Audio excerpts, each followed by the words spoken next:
Hello ನಮಸ್ಕಾರ ವೀಕ್ಷಕರೇ, ವಾರ್ತಾ ಭಾರತಿಯಲ್ಲಿ ನಿಮಗೆ ಸ್ವಾಗತ. ನಾನು ಅವಿನಾಶ್. ನಮ್ಮ ಕೂತು ಮಾತಾಡುವ ಸರಣಿಯಲ್ಲಿ ಇವತ್ತಿನ ಅತಿಥಿ ಬಡವರು, ಅನಾಥರು, ನಿರ್ಗತಿಕರು, ಅಸಹಾಯಕರು, ಅದರಲ್ಲೂ ವಿಶೇಷವಾಗಿ ಮಾನಸಿಕ ಅಸ್ವಸ್ಥ ಮಹಿಳೆಯರ ಪಾಲಿನ ಆಪದ್ ಬಾಂಧವ ವಿಶು ಶೆಟ್ಟಿ ಅಂಬಲ್ಪಾಡಿ ಅವರು. ಇವರು ಅಂತಂದ್ರೆ ಸಮಾಜ ಸೇವೆ ಅಂತಂದ್ರೆ ಇವರು ತಮ್ಮ ಬದುಕನ್ನೇ ಸೋಷಿಯಲ್ ಸರ್ವಿಸ್ಗೆ, ಸೋಷಿಯಲ್ ಲೈಫ್ ಇವರ ಲೈಫ್ ಆಗಿಬಿಟ್ಟಿದೆ. ಅಂಥ ಒಬ್ಬ ವಿಶು ಶೆಟ್ಟಿ ಜೊತೆ ಮಾತಾಡೋದಕ್ಕೆ ಕೂತ್ರೆ ನಮಗೆ ಪ್ರಾಯಶಃ ಇಡೀ ಬದುಕು ಹೇಗಿರಬೇಕು, ಒಬ್ಬ ವ್ಯಕ್ತಿ ಹೇಗೆ ಬದುಕಬೇಕು ಅನ್ನೋದನ್ನ ಇವ್ರ ಮಾತಲ್ಲಿ ನಾವು ಕೇಳಿ ತಿಳಿಬಹುದು.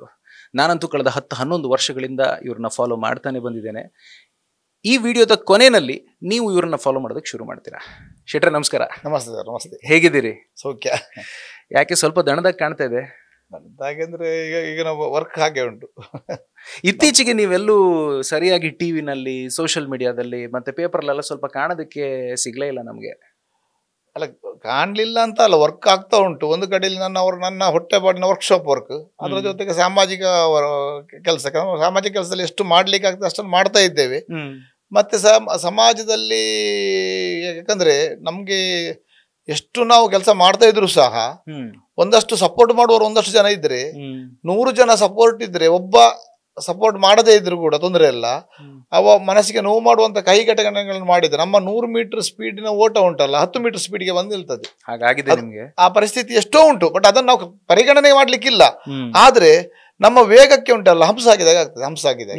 ಅದು ಒಂದು ಯಾಕಂದ್ರೆ ನಮಗೆ ಉಪಕಾರ ಮಾಡ್ಲಿಕ್ಕೆ ಆಗದಿದ್ರು ಉಪದ್ರ ಮಾಡಬಾರ್ದು ಅಂತ ತಿಳಿದವರು ಹೇಳ್ತಾರೆ. ಅಂತ ಒಂದು ಪ್ರಶ್ನೆ ಅಂದ್ರೆ, ಯಾಕೆಂದ್ರೆ ಕಾನೂನಲ್ಲಿ ಆಗ್ಲಿ ಅಥವಾ ಒಂದು ರಕ್ಷಣೆ ಮಾಡುವಾಗ ಆಗ್ಲಿ, ಕೆಲವೊಂದು ಸಂದರ್ಭಗಳಲ್ಲಾಗ್ಲಿ ಅದು ಹಾಗಲ್ಲ ಹೀಗೆ ಗೊತ್ತಿಲ್ಲದೆ ಮಾತಾಡೋದು. ಅವರಿಗೆ ವಿಷಯ ಗೊತ್ತಿರುವುದಿಲ್ಲ, ಅವರು ಎಣಿಸಿದ್ದೆ ಸರಿ ಅಂತ ಮಾತಾಡೋದು. ಆ ಬಗ್ಗೆ ನಾವು ಅವರಿಗೆ ಆನ್ಸರ್ ಕೊಡ್ಲಿಕ್ಕೆ ಹೋದ್ರೆ ಇನ್ನಷ್ಟು ನಮ್ಮ ಟೈಮ್ ವೇಸ್ಟ್.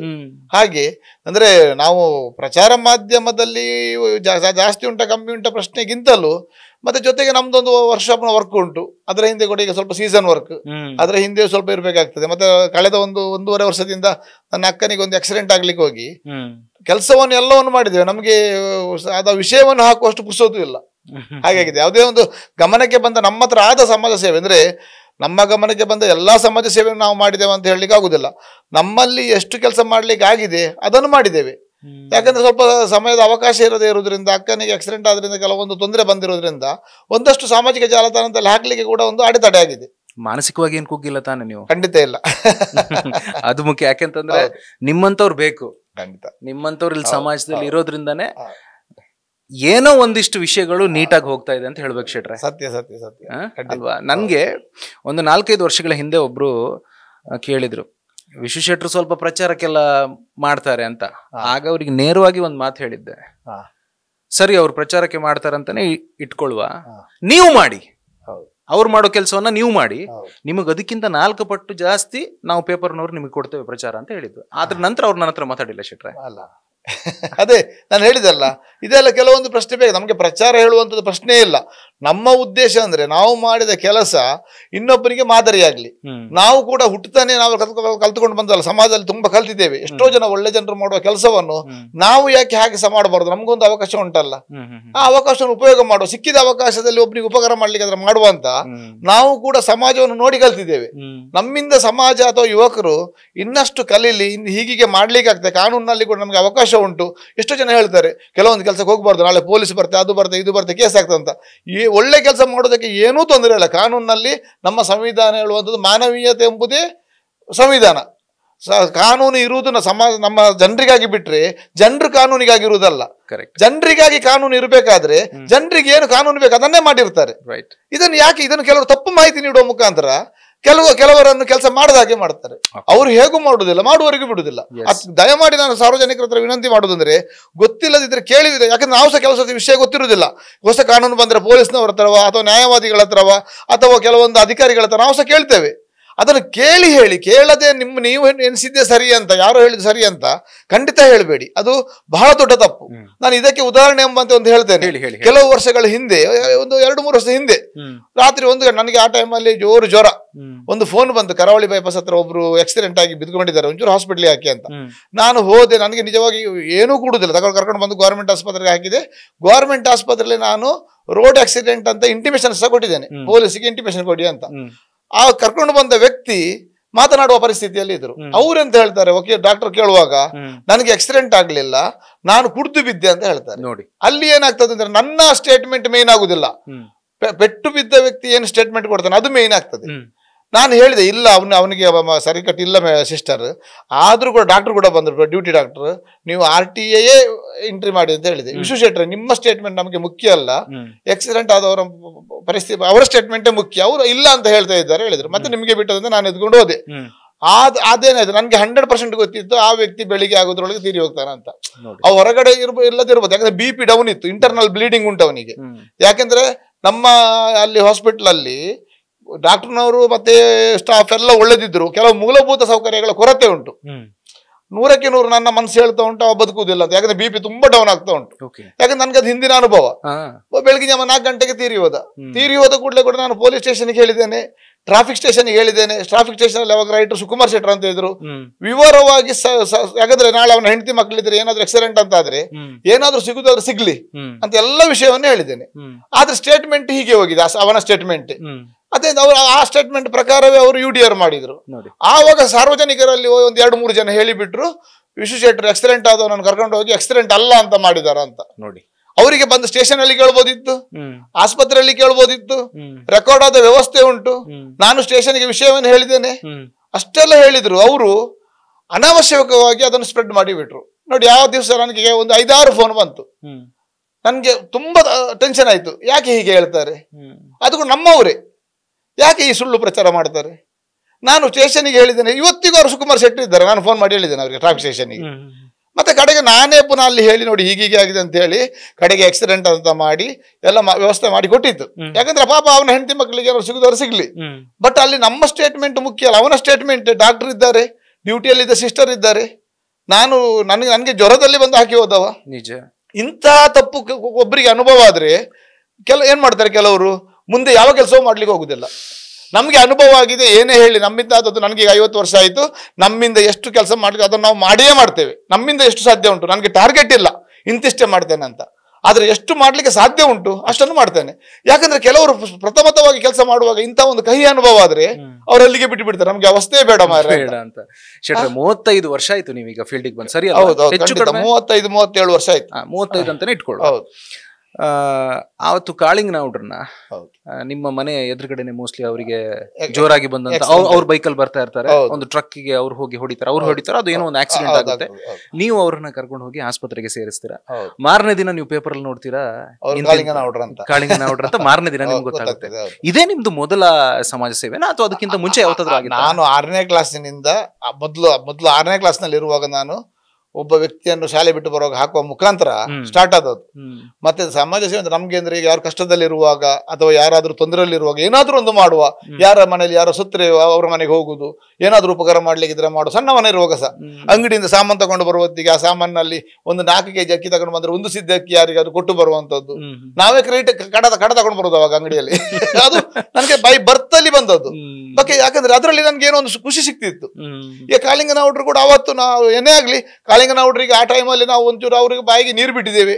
ಆ ಪುಣ್ಯ ಒಂದು ಒಳ್ಳೆಯ ವ್ಯಕ್ತಿ, ಯಾಕಂದ್ರೆ ಯಕ್ಷಗಾನದಲ್ಲಿ ಒಂದು ದೊಡ್ಡ ಧ್ರುವತಾರೆ, ಒಂದು ಅವರ ಭಾಗವತಿಗೆ ಎಂಬುದು ಕಂಚಿನ ಕಂಠ ಅಂತ ಹೇಳ್ಕೊಂಡು ಅವ್ರಿಗೆ ಅದೆಲ್ಲರಿಗೂ ಗೊತ್ತಿದ್ದದೆ. ಅಂತ ವ್ಯಕ್ತಿಗೂ ಕೂಡ ಒಂದು ಲಾಸ್ಟ್ ಮಿನಿಟ್ಗೆ ನಮ್ಗೆ ಒಂದು ನೀರು ಬಿಡ್ಲಿಕ್ಕೆ ಅವಕಾಶ ಸಿಕ್ಕಿತ್ತು. ನೀರು ಕುಡಿಸಿ ನಾವು ಕರ್ಕೊಂಡು ಹೋದ ಆಸ್ಪತ್ರೆಗೆ. ಅವ್ರ ಜೊತೆ ಮಾತಾಡೋದಕ್ಕೆ ಏನಾದ್ರು ಅವಕಾಶ ಸಿಕ್ಕಿತ್ತು? ಇಲ್ಲ, ಮಾತಾಡ್ಲಿಕ್ಕಿಲ್ಲ, ಯಾಕಂದ್ರೆ ಬಾಯಿಗೆ ನೀರು ಹಾಕಿದ್ದೇವೆ. ನಿಮ್ಗೆ ಪ್ರಾಯಶಃ ನಿಮ್ಗೆ ಅವ್ರು ಯಾರಂತಾನೆ ಗೊತ್ತಿಲ್ಲ, ಅವತ್ತು ಗೊತ್ತೇ ಇಲ್ಲ. ಮರು ದಿವಸ ನಮಗೆ ನ್ಯೂಸ್ ಪೇಪರ್ ನೋಡುವಾಗ ಅವ್ರು ಕಾಳಿಂಗನೌಡ್ರು ಅಂತ ಗೊತ್ತು. ನನಗೆ ಅಷ್ಟೇ ಗೊತ್ತಿಲ್ಲ. ನಾನು ಫಸ್ಟ್ PUC ಸೆಕೆಂಡ್ PUC ಅಲ್ಲೇನೆ ಇದ್ದೆ. ಹೌದು.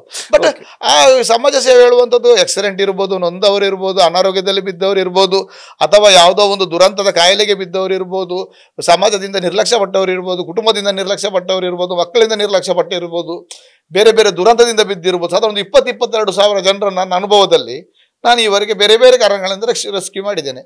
ಅದರಲ್ಲಿ ಮ್ಯಾಕ್ಸಿಮಮ್ ಸಕ್ಸಸ್ ಆಗಿ ಹೋಗಿದೆ.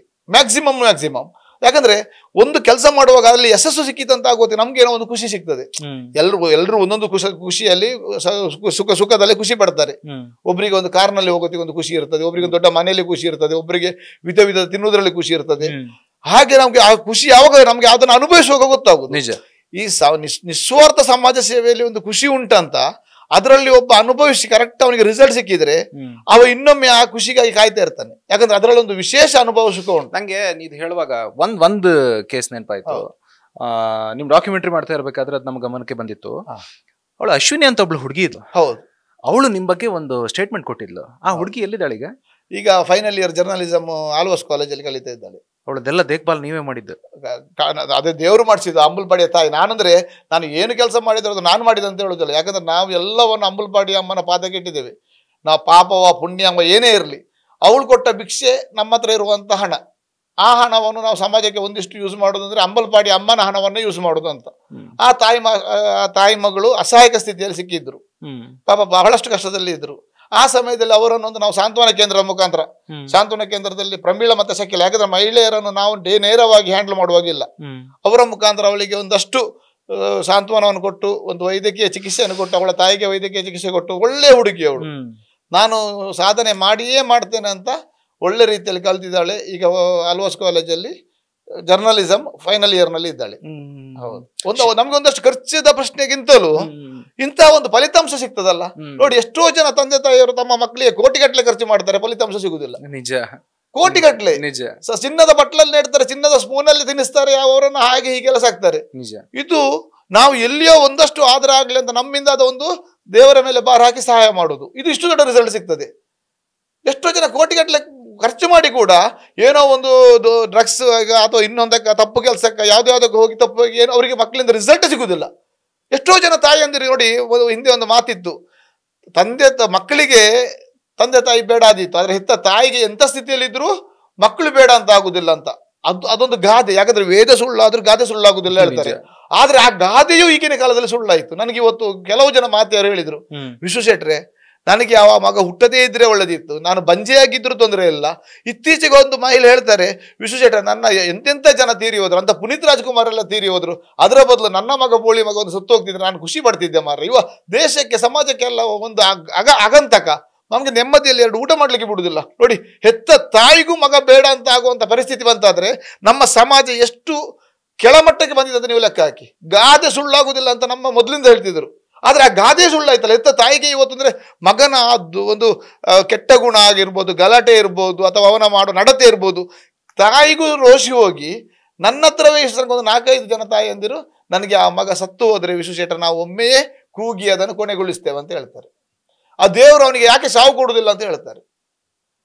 ಅಂತ ತಾಯಂದಿರು, ಯಾಕಂದ್ರೆ ಅವ್ರ ತಾಯಂದಿರು ಒಳ್ಳೆಯವರೇ. ಅಂತ ಪರಿಸ್ಥಿತಿ ಬಂದಿದೆ ಅಂದ್ರೆ ನಮ್ಮ ಸಮಾಜ ಎಷ್ಟು ಕೆಟ್ಟು ಹೋಗಿದೆ, ಸಂಸ್ಕಾರ ಎಷ್ಟು ಕೆಳಗಡೆ ಹೋಗಿದೆ ಅಂತ ನೀವು ಲೆಕ್ಕ ಹಾಕಿ. ಯಾಕೆ ಶೆಟ್ರು ಇಷ್ಟು ಅಗ್ರೆಸಿವ್ ಆಗಿ ಮಾತಾಡ್ತಾರೆ ಅಂತಂದ್ರೆ, ವೀಕ್ಷಕರ ಅವ್ರ ಮಾತಲ್ಲೇ ಬಂತು, ಸುಮಾರು 22,000 ಮಂದಿಯನ್ನ ರೆಸ್ಕ್ಯೂ ಮಾಡಿದಂತ ಮಹಾನುಭಾವ ಇವರು. ಇವ್ರು ಖರ್ಚು ಮಾಡಿರೋ ದುಡ್ಡು ಇಲ್ಲಿ ತನಕ ಒಂದು ಅಂದಾಜು ಸುಮ್ಮನೆ ಹೀಗೆ ಲೆಕ್ಕ ಹಾಕಿದ್ರೆ ಕಡಿಮೆ ಅಂತಂದ್ರೆ ಒಂದು 5 ಕೋಟಿ ರೂಪಾಯಿ ಆಗ್ಬೋದು. ಈ 5 ಕೋಟಿ ರೂಪಾಯಿ ಎಲ್ಲಿಂದನೋ ಪಡೆದಿದ್ದು, ಯಾರೋ ದಾನ ಕೊಟ್ಟಿದ್ದು, ಯಾರಿಂದನೋ ಸ್ಪಾನ್ಸರ್ಶಿಪ್ ತಗೊಂಡಿದ್ದಲ್ಲ. ಇವ್ರದ್ದು ಒಂದು ವೆಲ್ಡಿಂಗ್ ಶಾಪ್ ಇದೆ ಅಲ್ಲಿ ಉಡುಪಿನಲ್ಲಿ. ಆ ವೆಲ್ಡಿಂಗ್ ಶಾಪ್ನಲ್ಲಿ ಏನು ಇವರು ದುಡಿತಾರೋ, ಸಾಮಾನ್ಯ ಒಂದು 10,000 ರೂಪಾಯಿ ದುಡಿದ್ರು ಅಂತ ಇಟ್ಕೊಳ್ಳಿ, ಅದ್ರಲ್ಲಿ ಒಂದು 4,000 ರೂಪಾಯಿ ತೆಗೆದು ಸಮಾಜ ಸೇವೆಗೆ ಇಟ್ಟೇ ಇಡ್ತಾರೆ. ಇದು ಇವರ ಜೀವಮಾನ ಇದೇ ತರ ನಡೀತಾ ಬಂದಿದೆ ಸುಮಾರು ಒಂದು 35 ವರ್ಷಗಳಿಂದ. ಕ್ಯಾನ್ ಯು ಬಿಲೀವ್, ಒಂದು 5 ಕೋಟಿ ರೂಪಾಯಿ ಅಷ್ಟು ಒಬ್ಬ ವ್ಯಕ್ತಿ ತನ್ನ ಸ್ವಂತ ದುಡಿಮೆಯಿಂದ ಇಷ್ಟೊಂದು ಸಮಾಜಕ್ಕೆ ಕೊಡೋದು ಅಂತಂದ್ರೆ ಸ್ವಲ್ಪ ಸಾಧ್ಯನಾ? ಒಂದ್ಸಲ ಏನಾಗಿತ್ತು ಅಂತಂದ್ರೆ ಶೆಟ್ರ್, ನಿಮ್ಗೆ ನೆನಪಿದೆಯಲ್ಲ ಗೊತ್ತಿಲ್ಲ, ನಿಮ್ದೇ ಬೊಲೋರೋ ಕಾರ್ನಲ್ಲಿ ನಾನು ನೀವೆಲ್ಲ ದೂರ ಹೋಗ್ತಾ ಇದ್ವಿ, ನೀವು ಡ್ರೈವ್ ಮಾಡ್ತಾರೆ, ನಾ ಪಕ್ಕದಲ್ಲಿ ಕೂತಿದ್ದೆ. ಆ ಡ್ಯಾಶ್ ಬೋರ್ಡ್ ಅನ್ನು ಹೀಗೆ ಓಪನ್ ಮಾಡ್ಬೇಕಾದ್ರೆ ದಡ ದಡ ದಡ ಅಂತ ಬಿತ್ತು ಒಂದಿಷ್ಟು ಪೇಪರ್ಗಳು. ಬಿದ್ದು ನಾನು ಅಯ್ಯೋ ಬಿತ್ತಲ್ಲ ಅಂತ ನಾನು ಎತ್ತಿರ್ಬೇಕಾದ್ರೆ ಅದು ಇರ್ಲಿ ಅಂತ ಹೇಳಿದ್ರಿ ನೀವು. ಆಮೇಲೆ ನಾನು ಎತ್ತಿ ನೋಡ್ತೇನೆ ಕೆಲವು ಆಸ್ಪತ್ರೆಯ ಬಿಲ್luಗಳು, ಕೆಲವು ಮೆಡಿಕಲ್ ಶಾಪಿನ ಬಿಲ್luಗಳು. ಆಗ ನೀವು ಒಂದು ಮಾತು ಹೇಳಿದ್ರಿ, ಕೆಲವು ಆಸ್ಪತ್ರೆಯಲ್ಲಿ ಅಲ್ಲಿ ಇಷ್ಟು ಇಲ್ಲಿ ಇಷ್ಟು ನಂದು ಕೆಲವೆಲ್ಲ ಸಾಲ ಎಲ್ಲ ಇದೆ ಅಂತ. ಆ ಸಾಲ ಎಲ್ಲ ತೀರ್ತಾ?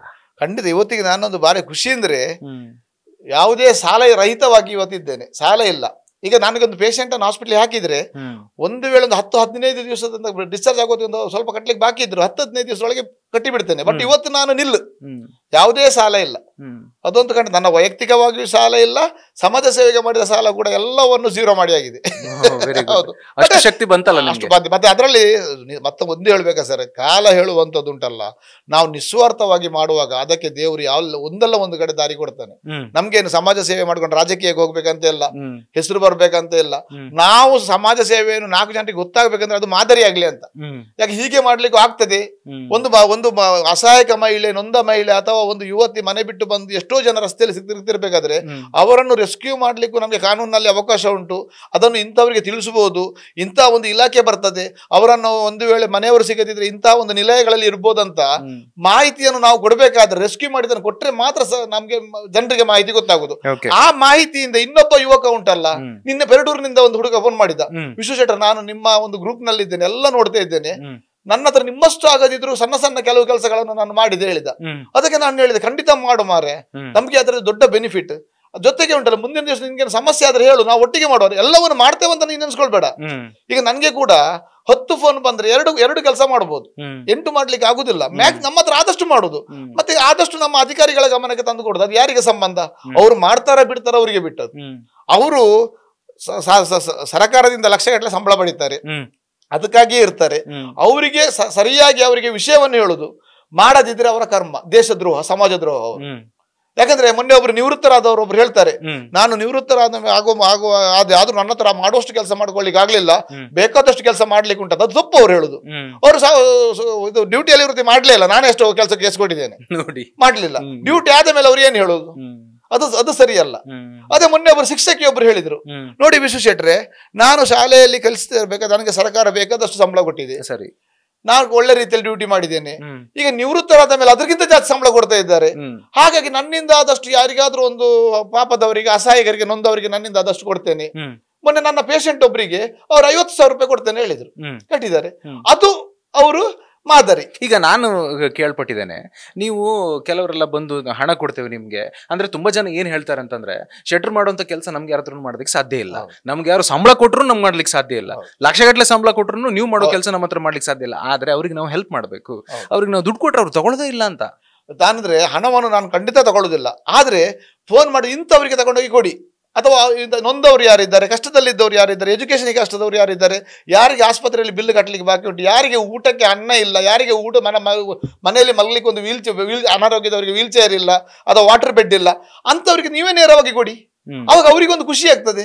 ಹಾಗೆ ನಾವು ಅವರ ಕೈಯಲ್ಲಿ ಅವ್ರು ಕೊಟ್ರೆ ಒಂದು ನಾನು ಹಣ ತಗೊಳ್ಳೋದಿಲ್ಲ, ಯಾಕೆ ನಾನು ಕಿರಿಕಿರಿ ಬೇಡ. ಮತ್ತೆ ಒಂದು ಯಾರು ನೋಡಿ, ನಾವು ನಮ್ಮ ಹಣವನ್ನು ನಮ್ಮ ಮುಖಾಂತರ ಒಬ್ಬ ಅಸಹಾಯಕನಿಗೆ ಕೊಟ್ರೆ ನಮ್ಗೊಂದು ಮನಸ್ಸಿಗೆ ಖುಷಿ ಬರ್ತದೆ. ಪಾಪ ಅವನಿಗೊಂದು ಅವನು ತಗೊಳ್ಳುವಾಗ ಅವನಿಗೊಂದು ಧನ್ಯತಾ ಭಾವನೆ ಇರ್ತದೆ. ಆ ಧನ್ಯತಾ ಭಾವನೆಯನ್ನು ಅವರೇ ನೇರವಾಗಿ ಕೊಟ್ಟ ಕೂಡಲೇ ನಾಳೆ ಇನ್ನೊಂದು ನಾವು ಕೊಡುವಂತ ಆಗ್ತದೆ ಅವರಿಗೆ, ಇನ್ನೊಬ್ಬರಿಗೆ. ಅದನ್ನು ನೋಡಿದ್ರೆ ಇನ್ನು 10 ಜನ ನೋಡಿದ್ರೆ ಇನ್ನು ಒಬ್ಬ ಆದ್ರೂ ಅದರಲ್ಲಿ ಕೊಡುವಂತ ಕೆಲಸ ಮಾಡ್ತಾನೆ. ನಮ್ಗೆ ಇದರಲ್ಲಿ ಪ್ರಚಾರ ಯಾಕೆ ಬೇಕಂದ್ರೆ, ಅಸಹಾಯಕರು ಜಾಸ್ತಿ ಆದಾಗ ಅಥವಾ ನೊಂದವರು ಕಷ್ಟ ಇರುವಾಗ ಹೆಲ್ಪಿಂಗ್ ಜನವರು ಕಂಡಾಪಟ್ಟೆ ಜಾಸ್ತಿ ಬರ್ತಾರೆ. ಈಗ ವಾಟ್ಸಪ್ ಫೇಸ್ಬುಕ್ ಬಂದ ಮೇಲೆ ಎಷ್ಟೋ ಜನ ಹೆಲ್ಪ್ ಮಾಡೋರು ಜಾಸ್ತಿ ಇದ್ದಾರೆ. ಇದು ಯಾಕೆ? ಪ್ರಚಾರದಿಂದ ಆದದ್ದು ಇದು. ಈಗ ಕೆಲವರು ಪ್ರಚಾರಕ್ಕಾಗಿ ಮಾಡಿದ್ರು, ಎಷ್ಟೋ ಜನ ಪ್ರಚಾರ ರಹಿತವಾಗಿ ಮಾಡುವವರಿದ್ದಾರೆ. ಆದ್ರೆ ಆದ ವಿಷಯ, ಕಾನೂನು ಸಂಬಂಧ, ಹೇಗೆ ಮಾಡಬಹುದು, ಎಲ್ಲಿ ಯಾರನ್ನು ಉಳಿಸಬಹುದು, ಯಾವ ಕೆಲಸ ಎಲ್ಲಿ ಮಾಡಿದ್ರೆ ಹೇಗೆ ಆಗ್ತದೆ, ಅದು ಎಲ್ಲವೂ ಮಾಧ್ಯಮದಲ್ಲಿ ಪ್ರಚಾರ ಆದ್ರೆ ಮಾತ್ರ ಜನರಿಗೆ ಮಾಹಿತಿ ಸಿಗ್ತದೆ. ಮತ್ತೆ ನಮ್ಮನ್ನು ಬಿಡಿ, ಎಂತೆಂತ ದೊಡ್ಡ ಅಂತಹ ಧರ್ಮರಾಯನನ್ನು ಸತ್ಯದ ಕಾಲದಲ್ಲಿ ಕೂಡ ಅವರ ಮೇಲೆ ಹೇಳಿದವರು ಇದ್ದಾರೆ. ಒಳ್ಳೊಳ್ಳೆ ನಾವು ಇವತ್ತು ನೋಡ್ತೇವೆ, ದೊಡ್ಡ ದೊಡ್ಡ ನಮ್ಮ ದೇಶದ ನಾವು ರಾಜಕಾರಣಿಗಳ ಹೆಸರು ಹೇಳುದು ಬೇಡ, ಒಳ್ಳೊಳ್ಳೆ ದೊಡ್ಡ ದೊಡ್ಡ ಜನರಿಗೂ ಸಹ ಅಪವಾದ ಹಾಕುವವರು ಇರ್ತಾರೆ. ಅಪವಾದ ಹೇಳುವಂತದ್ದು ದೈವದೇವರನ್ನು ಬಿಡ್ಲಿಲ್ಲ, ಕಟ್ಟಿಟ್ಟ ಬುದ್ಧಿ. ಅದನ್ನು ಕೇಳಿ ಉಂಟಲ್ಲ, ನಾನು ಎಂತ ಹೇಳುದಿದ್ರೆ ಅದನ್ನು ಕೇಳಿ ನಾವು ಮನಸ್ಸು ನೋಯಿಸಬಾರ್ದು. ಅದನ್ನು ಒಂದು ಕವಿಯಲ್ಲಿ ಕೇಳಿ ಕಿವಿಯಲ್ಲಿ ಇನ್ನೊಂದು ಕಿವಿಯಲ್ಲಿ ಬಿಡುವಷ್ಟು ಮಾನಸಿಕವಾಗಿ ನಾವು ಗಟ್ಟಿಯಾಗಬೇಕು. ಮಾನಸಿಕವಾಗಿ ಗಟ್ಟಿಯಾಗಬೇಕಂದ್ರೆ ಪ್ರಥಮವಾಗಿ ಪ್ರತಿಯೊಬ್ಬ ವ್ಯಕ್ತಿಯು ದೈಹಿಕವಾಗಿ ಮತ್ತು ಮಾನಸಿಕವಾಗಿ ಆರೋಗ್ಯವಂತನಾಗಿರುವಂತ ಕೆಲಸ ಮಾಡ್ಬೇಕು. ಫಸ್ಟ್ ಯಾವುದೇ ಸೋಷಿಯಲ್ ವರ್ಕ್ ಮಾಡ್ಲಿ, ಅವ ಸಾಧನೆ ಮಾಡ್ಲಿ, ವಿದ್ಯಾವಂತನಾಗ್ಲಿ, ಮೊದಲು ಅವ ಆರೋಗ್ಯವಾಗಿ, ಆರೋಗ್ಯ ಅಂದ್ರೆ 2, ಮಾನಸಿಕ ಆರೋಗ್ಯ, ದೈಹಿಕ ಆರೋಗ್ಯ, ಅದೆರಡನ್ನು ಸರಿಯಾಗಿ ಪಾಲನೆ ಮಾಡ್ಬೇಕು. ನಮ್ಗೆ ಅದೆರಡನ್ನು ಸರಿಯಾಗಿ ಪಾಲನೆ ಮಾಡ್ಬೇಕಂತ ಅರಿವು 50 ವರ್ಷದ ಮೇಲೆ ಅದೇ ಸ್ವಲ್ಪ ನಮ್ಗೆ ಕಷ್ಟ ಅದು. ಯಾಕಂದ್ರೆ ನಾನು ಯುವ ಜನರಿಗೆ ಹೇಳುದು, ಆದ್ರೆ ನಾವು ನಮ್ಮ ಮನಸ್ಸು ಹಾರ್ಡ್ ಉಂಟು. ಇವತ್ತಿನ ಯುವತಿಯರು ಎಷ್ಟೋ ಜನ ಉಂಟಲ್ಲ, ಮಾನಸಿಕವಾಗಿ ಆಗುದು, ಏನೋ ಕೆಟ್ಟ ಕೆಲಸ ಮಾಡುದು, ಆತ್ಮಹತ್ಯೆ ಮಾಡ್ಕೊಳ್ಳೋದೆಲ್ಲ ಮಾಡ್ಕೊಳ್ತಾ ಇದ್ದಾರೆ. ಅವರೆಲ್ಲ ಆತ್ಮಹತ್ಯೆ ಎಲ್ಲ ಮಾಡ್ಕೊಂಡ್ರೆ ದೊಡ್ಡ ನಷ್ಟ ಸಮಾಜಕ್ಕೆ. ಸರ್ಕಾರ ಅವರನ್ನು ಬೆಳೆಸಬೇಕಾದ್ರೆ, ಸರ್ಕಾರ ಅಂದ್ರೆ ನಾವೇ 10 ಜನರ ಹಣದಲ್ಲೇ ಎಲ್ಲ ಮಕ್ಕಳು ಶಾಲೆಯಲ್ಲಿ ಕಲಿಯುವುದು, ಅಥವಾ ಸಮಾಜದಲ್ಲಿ ಆಗುವ 1000 ಒಳ್ಳೆಯ ಕೆಲಸಗಾರ ಪ್ರತಿಯೊಬ್ಬನು ಅದರ ಉಪಯೋಗ ಪಡೆದಿರ್ತಾನೆ. ಅವ ಬೆಳೆದು ನಿಂತು ಸಾಮಾಜಿಕ ಜವಾಬ್ದಾರಿಯನ್ನು ತಗೊಂಡು ತನ್ನ ಮನೆ ಕುಟುಂಬ ಮಾತ್ರ ಅಲ್ಲ, ಸಮಾಜ ಅವನಿಗೆ ಜವಾಬ್ದಾರಿ, ಸಮಾಜದ ದೊಡ್ಡ ಋಣ ಉಂಟು, ಆ ಋಣ ತೀರಿಸ್ಬೇಕವ. ಆವಾಗ ಮನುಷ್ಯನಾಗಿ ಹುಟ್ಟಿದಕ್ಕೆ ಅವ ಸಾರ್ಥಕ. ಅವ ಮನುಷ್ಯನಾಗಿ ಹುಟ್ಟಿ ಎಲ್ಲ ಆದ ಮೇಲೆ ಲಾಸ್ಟಿಗೆ ರೈಲಿಗ, ಬಾವಿಗ, ನೇನ್ ತಕೊಂಡ, ಪಾಯ್ಸನ್ ತಕೊಂಡ, ಬೆಂಕಿ ಹಾಕೊಂಡ ಸುಟ್ಕೊಂಡ್ರೆ ಏನು ಸಾಧನೆ ಆಯ್ತು? ಅದು ಆಗ್ಬಾರ್ದು. ಶೆಟ್ರ, ನೀವು ಇಷ್ಟು ಜನರನ್ನೆಲ್ಲ ರೆಸ್ಕ್ಯೂ ಮಾಡಿದಿರಿ. ನಿಮ್ದು ಫೇಸ್ಬುಕ್ ಅನ್ನು ಒಂದ್ಸಲ ನಾವು ಸ್ಕ್ರೀನ್ ಮಾಡಿದ್ರೆ ನಾನು ನೋಡಿದ್ದೇನೆ, ದೂರದ ಈ ಬೀದರ್, ಬೆಳಗಾಂ, ಕೆಲವು ಹೊರ ಜಾರ್ಖಂಡ್, ರಾಜ್ಯ. ಹೌದೌದು, ಜಾರ್ಖಂಡ್, ಬಿಹಾರ್ ಅಲ್ಲಿ ಅವರೆಲ್ಲ ಹೆಂಗಸರು ಅವ್ರನ್ನೆಲ್ಲ ನೀವು ಇಲ್ಲಿ ಉಡುಪಿಯಲ್ಲಿ ರೆಸ್ಕ್ಯೂ ಮಾಡಿ ಅವ್ರಿಗೆ ಬೇಕಾದಂತ ಟ್ರೀಟ್ಮೆಂಟ್ ಎಲ್ಲ ಕೊಡಿಸಿ ನೀವೇ ಅವರಿಗೆ ರೂಮ್ ಎಲ್ಲ ಮಾಡಿ ಇಟ್ಕೊಂಡು 3-4 ತಿಂಗಳು ಅವ್ರನ್ನ ಸಾಕಿ ಮತ್ತೆ ಅವ್ರ ಮನೆಯವರೆಲ್ಲ ಬಂದು ಕರ್ಕೊಂಡೆಲ್ಲ ಹೋಗಿ ಬಿಟ್ಟಿದ್ದೆಲ್ಲ ಇದೆ. ಇವ್ರು ಎಲ್ಲರೂ ಕೂಡ ನಿಮ್ ಜೊತೆ ಸಂಪರ್ಕದಲ್ಲಿ ಏನಾದ್ರು ಇದಾರ? ನಂದು ಎಂತ ಗೊತ್ತಾ ಅವಿನಾಶ್ರೆ, ನಮ್ಗೆ ಒಂದು ಸಂದರ್ಭದಲ್ಲಿ ಅವರಿಗೆ ಹೆಲ್ಪ್ ಮಾಡ್ಲಿಕ್ಕೆ ಸಿಕ್ಕಿದ್ರೆ ನಾವು ಎಲ್ಲಿ ತನಕ ಹೆಲ್ಪ್ ಮಾಡಿ ಅದಕ್ಕೊಂದು ಪೊಲೀಸ್ ಸ್ಟಾಪ್ ಹಾಕ್ಬೋದು. ಅದನ್ನು ಹಾಕಿದ ಮೇಲೆ ನಾನು ಯಾರ ಸಂಪರ್ಕದಲ್ಲಿ ಇರುವುದಿಲ್ಲ. ಯಾಕೆ? ಅದು ಯಾಕಂದ್ರೆ ನಮ್ಗೆ ಅದು ಅವ್ರದ್ದು ಫೋನ್ ಬರೋದು ಅದೆಲ್ಲ ಬೇಡವೇ ಬೇಡ. ನಮ್ಗೆ ಅಟ್ಟೆ ಟೈಮಲ್ಲಿ ಉಂಟಲ್ಲ ಅವರಿಗೆ ಒಂದು ಹೆಲ್ಪ್ ಮಾಡುವಂತ ಸಂದರ್ಭ ಸಿಗ್ತದೆ. ಯಾಕಂದ್ರೆ ನಾವು ಒಂದು ಅಷ್ಟು ದೊಡ್ಡ ಧನಿಕರು ಅಲ್ಲ, ನಮ್ಗೆ ಫೋನ್ ನಲ್ಲಿ ಹಿಡಿದು ಇರ್ಲಿಕ್ಕೂ ಸಾಧ್ಯ ಇಲ್ಲ. ನಾನು ದುಡಿಯದೆ ಒಂದು 10 ದಿವಸ ಬದುಕಬಹುದು, ಮತ್ತೆ ನಾನು ದುಡಿಲೇಬೇಕು. ಯಾಕಂದ್ರೆ ನಮ್ಗೆ ನಾವು ಮಾಡಿಟ್ಟಂತ ಭವಿಷ್ಯತ್ತಿಗೆ ಮಾಡಿಟ್ಟಂತ ಸಂಪತ್ತೇನಿಲ್ಲ. ಹಾಗಾಗಿ ಮತ್ತೆ ಒಂದು ಹೆಲ್ಪ್ ಮಾಡಿದ ಕೂಡಲೇ ಉಂಟಲ್ಲ ಅದನ್ನು ಕೇಳುವಂಥದ್ದು ಅಲ್ಲ. ನಮ್ಗೆ ಯಾರೇ ಆಗ್ಲಿ, ಮಹಿಳೆ ಆಗ್ಲಿ, ಯುವತಿ ಆಗ್ಲಿ, ಹಿರಿಯ ಆಗ್ಲಿ, ಯಾರೇ ಆಗ್ಲಿ, ಆ ಸಂದರ್ಭದಲ್ಲಿ ನಾವು ಏನು ಉಪಕಾರ ಮಾಡ್ಲಿಕ್ಕೆ ಮಾಡಿ ಅವರನ್ನು ಎಲ್ಲಿಗೆ ಕೊನೆಗೊಳಿಸಬಹುದು ಅಥವಾ ಒಂದು ಎಲ್ಲಿಯಾದ ಒಂದು ಪುನರ್ವಸತಿ ಕೇಂದ್ರಕ್ಕೆಲ್ಲ ಮಾಡಿ ಅವರು ಒಂದು ಹಂತಕ್ಕೆ ಬಂದ ಮೇಲೆ ಆ ಕೆಲಸ ಮುಗಿತಂದ ಮೇಲೆ ಅವರ ಕನೆಕ್ಷನ್ ನಾನು ಇಟ್ಕೊಳ್ಳೋದಿಲ್ಲ. ಈಗ ಲಾಸ್ಟ್ ಟೈಮ್ ಒಬ್ಬ ನಾಗ್ಪುರದ ಒಂದು ಯುವಕ ಸಿಕ್ಕಿದ. ನಾನು ಇದನ್ನ ಯಾಕೆ ಹೇಳ್ತೇನೆ ಅಂದ್ರೆ ಇದರೊಳೊಂದು ಒಂದು ಮಾಹಿತಿ ಇದೆ. ಏನು? ಅವ ನೋಡಿ, ಒಂದು ನಾಯಿ ತಿಂತ ಇರುವಂತ ಎಲೆಯಲ್ಲಿ ತಿಂತ ಇರುವಂತ ಆಹಾರವನ್ನು ನಾಯಿ ಬಿಟ್ಟು ಹೋದ ಮೇಲೆ ಅವ ಹೋಗಿ ತಿಂದ. ಅವಾಗ ನನಗೆ ಬಹಳ ಬೇಸರವಾಯ್ತು. ಅವ ನಾನು ಹೋದ್ಮೇಲೆ ಹೆದರ್ಕೊಂಡು ಮೈಕೈ ಎಲ್ಲ ನಡಗಿ ಹೋಯ್ತು. ಅವ ಹಿಂದಿಯಲ್ಲಿ ಹೇಳ್ತಾನೆ, ನನಗೆ ಅವ ಯಾಕೆ ಹೊಡೆದ, ನನಗೆ ಸುಮ್ಮನೆ ಹೊಡೆದ ಅಂತ ಹಿಂದಿಯಲ್ಲಿ ಅವ ಹೇಳ್ತಾ ಇದ್ದಾನೆ. ನಾನು ಅವನಿಗೆ ಟ್ರೀಟ್ಮೆಂಟ್ ಎಲ್ಲ ಕೊಟ್ಟಲ್ಲ ಆದಮೇಲೆ ಕಡೆಗೆ ಅವ ನಾಗಪುರ ಅಂತ ಆದ್ಕೂಡಲೇ ನಾಗಪುರದಲ್ಲಿ ನಮ್ಗೊಬ್ರು ಪತ್ರಕರ್ತರು ಒಬ್ರು RSS ನವ್ರದ್ದು ಒಂದು ನಂಬರ್ ಕೊಟ್ಟರು. ಆ ಮುಖಾಂತರ ನಾಗಪುರದಲ್ಲಿ ಅವನದ್ದೆಲ್ಲ ಟ್ರೇಸ್ ಆಯ್ತು. ಅಲ್ಲಿ ವಿಷಯ ಎಲ್ಲ ಹೇಳುವಾಗ ಅವ್ರು ಹೇಳಿದ್ರು, ನೀನೇ ಅಷ್ಟೆಲ್ಲ ನೀನು ರಿಸ್ಕ್ ತಗೊಂಡು ಯಾಕೆ ತಗೊಳ್ತಿ, ನೀನು ಏನೋ ಅವನಿಗೆ ಮಾಡಿರ್ಬೇಕಂತ. ಇಲ್ಲ ಹೀಗೆ ಮತ್ತೆ ಅವನು ನನ್ನ ಕೌನ್ಸಿಲಿಂಗ್ ಎಲ್ಲ ಮಾಡುವಾಗ ಅವ್ರಿಗೆ ಗೊತ್ತಾಯ್ತು ನಾನು ಸೋಷಿಯಲ್ ವರ್ಕರ್ ಕನ್ಫರ್ಮ್. ಅದಕ್ಕೆ ಅವ್ರು ಹೇಳಿದ್ರು ನನಗೆ, ನೀನು ಕನ್ಫರ್ಮ್ ಸೋಷಿಯಲ್ ವರ್ಕರ್ ಗ್ಯಾರಂಟಿ ಆಯ್ತು, ನನ್ನ ಬುಕ್ ಅಲ್ಲಿ ನಿನ್ನ ಹಿಸ್ಟ್ರಿಯನ್ನು ಬರೀತೇನೆ, ಅವನ ಮನೆ ಎಲ್ಲಿಯೇ ಇರ್ಲಿ ನಾಗಪುರದಲ್ಲಿ ನಾನು ಟ್ರೇಸ್ ಮಾಡಿ ಕೊಡ್ತೇನೆ ಅಂತ. ಕಡೆಗೆ ಅವರು ಟ್ರೇಸ್ ಮಾಡಿ ಎಲ್ಲ ಕೊಟ್ಟರು. ಕಡೆಗೆ ಅವರ ಮನೆಯವರು ಬಂದ್ರು, ಹುಷಾರಾದ, ಮನೆಯವರೊಟ್ಟಿಗೆ ಹೋದ. ಅವ ಲಾಸ್ಟಿಗೆ ಹೋಗುವತ್ತಿಗೆ ಏನಂತ ಹೇಳ್ತಾನಂದ್ರೆ, ಅವನದ್ದು ವಿಷಯ ಅಂತಂದ್ರೆ, ಅವ ಮನೆಯಲ್ಲಿ ತಂಗಿಗೆ ಫೋನ್ ಮದುವೆ ಮಾಡಿ ಪೂನಾಕ್ಕೆ ಒಂದು ಕೆಲ್ಸಕ್ಕೆ ಬಂದಾನೆ. ಅಲ್ಲಿ ಯಾರೋ ಒಬ್ಬ ಅವನಿಗೆ ವಿನಾಕಾರಣ ಹೊಡೆದ ಕೂಡಲೇ ಇವನಿಗೆ ಮನಸ್ಸಿಗೆ ನೋವಾಯ್ತು.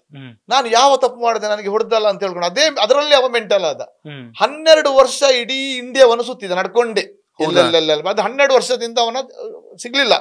ಅವ್ರ ಮನೆಯವರು 5 ವರ್ಷ ಕಾದು ಕಡೆಗೆ ಊರಿನವರೆಲ್ಲ ಒಟ್ಟುಗೂಡಿ ಅಲ್ಲಿ ನಾಯಕರು ಹೇಳಿದ್ರಂತೆ, ಅವ ಬದುಕಿದ್ರೆ ಖಂಡಿತ ಬರ್ತಿದ್ದ, ಅವನ ಅಪರಕ್ರಿಯೆನೆಲ್ಲ ಮಾಡಿ ಅಂತ. ಅವ್ರ ಅಪರಕ್ರಿಯೆ ಎಲ್ಲ ಮಾಡಿದ್ದಾರೆ ನೋಡಿ. 12 ವರ್ಷದ ಮೇಲೆ ತಮ್ಮ ಸಿಕ್ಕಿದ ಅವರಿಗೆ. ಅಣ್ಣ ಮನೆಯವರೆಲ್ಲ ಬಂದ್ರು. ಅವ್ರು ಬಂದು ಭಾರಿ ಅವರ ಒಂದು ಆ ಟೈಮಲ್ಲಿ ಬಂದು ಒಂದು ಕನೆಕ್ಷನ್ ಆದ ಒಂದು ಸೀನ್ ಉಂಟಲ್ಲ, ಅದು ನಿಜವಾಗಿ ನಾವು ಅದನ್ನು ವಿಡಿಯೋ ಮಾಡಿಟ್ರೆ ಭಾರಿ ದೊಡ್ಡ ಒಂದು, ಯಾಕಂದ್ರೆ ಅದೊಂದು ಬಹಳ ಒಂದು ಪರಿಪೂರ್ಣವಾದದ್ದು. ಅವರು ಸತ್ತು ಹೋದಂತ ವ್ಯಕ್ತಿಯನ್ನು ನಮ್ಗೆ ಸಿಕ್ಕಿದ್ದಾನಂತ ಅವ್ರು ಹೇಳ್ತಾರ. ನೋಡಿ ಅಷ್ಟಕ್ಕೆ ಕಾರಣ ಯಾರೋ ಒಬ್ಬ ಅವನಿಗೊಂದು ಪೆಟ್ಟು ಹೊಡೆದದ ನಿರಪರಾಧಿಗೆ. ನೋಡಿ ಆ ಪೆಟ್ಟು, ಆ ಹೊಡೆದವನಿಗೆ ಎಷ್ಟು ದೊಡ್ಡ ಪಾಪ ಇಲ್ಲ. ನಾನು ಜನರಿಗೆ ಹೇಳುದು ಯಾಕಂದ್ರೆ ಸರಿಯಾಗಿ ಆಲೋಚನೆ ಮಾಡದೆ. ಹಿಂದಿನವರೊಂದು ಗಾದೆ ಹೇಳಿದ್ದಾರೆ, ತಣ್ಣೀರನ್ನಾದ್ರೂ ತನ್ನಿಸಿ ಕುಡಿ ಅಂತ. ತಣ್ಣೀರನ್ನು ತನ್ನಿಸಿ ಕುಡ್ಲಿಕ್ಕೆ ಏನು ಇಲ್ಲ. ಯಾರ ಮೇಲೆ ಅಪವಾದ ಅವಮಾನ ಹಾಕಬೇಡಿ. ಆ ಒಂದು ಅವನಿಗೆ ಆದ ಅವಮಾನದಿಂದ 12 ವರ್ಷ ಊರು ಸುತ್ತಿದ. ಆ ಹೊಡೆದವನಿಗೆ ಅದರಲ್ಲಿ ಒಂದು ಪಾಪ ಉಂಟಂತಾದ್ರೆ ಅವನಿಗೆ ಎಷ್ಟು ಜನ್ಮದಲ್ಲಿ ಅದನ್ನು ಅನುಭವಿಸಬೇಕಾದಿತ್ತು. ನಿಜ. ಇವು 12 ವರ್ಷ ಊರಿಡೀ ಸುತ್ಕೊಂಡು ಬಂದ. ನಾಯಿ ತಿಂದು ಬಿಟ್ಟು ಹೋದ ನಾವು ತಿಂದ. ಹಾಗಾದ್ರೆ ಯಾರಿಗೇ ಆಗ್ಲಿ ಒಂದು ಅಪಮಾನ ಅವಮಾನ ಅಪವಾದವನ್ನು ಖಂಡಿತ ಯಾರು ಹಾಕಬೇಡಿ. ಯಾಕಂದ್ರೆ ನಾವು ಅಪಮಾನ ಅವಮಾನದಿಂದ ತುಂಬಾ ಮನ ನೊಂದಿದ್ದೇವೆ. ನಾವು ಬೇಕಾದಷ್ಟು ಅಪಮಾನ ಅವಮಾನವನ್ನು ತಗೊಂಡಿದ್ದೇವೆ. ಅದು 100ಕ್ಕೆ 100 ಬಹಳ ದೊಡ್ಡ ಒಂದು ಉಂಟಲ್ಲ, ಅದರ ಹಿಂದೆ ಹಾಕಿದವರಿಗೊಂದು ಕಷ್ಟ ಉಂಟು. ಅದನ್ನು ಖಂಡಿತ ಮಾಡಬೇಡಿ. ಎಲ್ಲಾ ಧರ್ಮವೂ ಹೇಳ್ತದೆ ಒಳ್ಳೆಯದನ್ನು ಮಾಡಂತ. ಯಾವ ಧರ್ಮವೂ ಉಂಟಲ್ಲ ಒಬ್ಬನಿಗೆ ಮನಸ್ಸು ನೋಯಿಸಂತ ಹೇಳುದಿಲ್ಲ. ಮನಸ್ಸು ನೋಯಿಸುವ ಕೆಲಸವನ್ನು ಯಾರು ಮಾಡಬೇಡಿ ಅಂತ ಹೇಳಲಿಕ್ಕೆ ನಾನು ಈ ಉದಾಹರಣೆ ಹೇಳಿದ ಅವಿನಾಶ್ರೆ. ನಿಜ ಶೆಟ್ರ, ನೀವು ಸಂಪತ್ತು ಅಂತ ಒಂದು ಪದವನ್ನ ಬಳಸಿದ್ರಿ, ಅವಮಾನ ಅಂತ ಒಂದು ಪದ ಬಳಸಿದ್ರಿ. ಈ ಸಂಪತ್ತು ವಿಷಯ ಬಂದಾಗ ನಾನು ಯಾವತ್ತೂ ನಮ್ಮ ಸರ್ಕಲ್ ಅಲ್ಲಿ ಒಂದು ಮಾತಾಡೋದಿದೆ, ನೀವು ಸುರಿದಿರುವಂತ ದುಡ್ಡು ಅದು ನೀವು ಖುಷಿಯಿಂದಾನೇ ಮಾಡಿದ್ದೀರಿ ಅಂತ ಇಟ್ಕೊಳ್ಳಿ. ಬಟ್ ಇಲ್ಲಿ ನನಗನ್ಸುತ್ತೆ ನಿಮಗೆ ತುಂಬಾ ಮೋಸ ಆಗಿದೆ ಅಂತಾನು ಅನ್ಸುತ್ತೆ.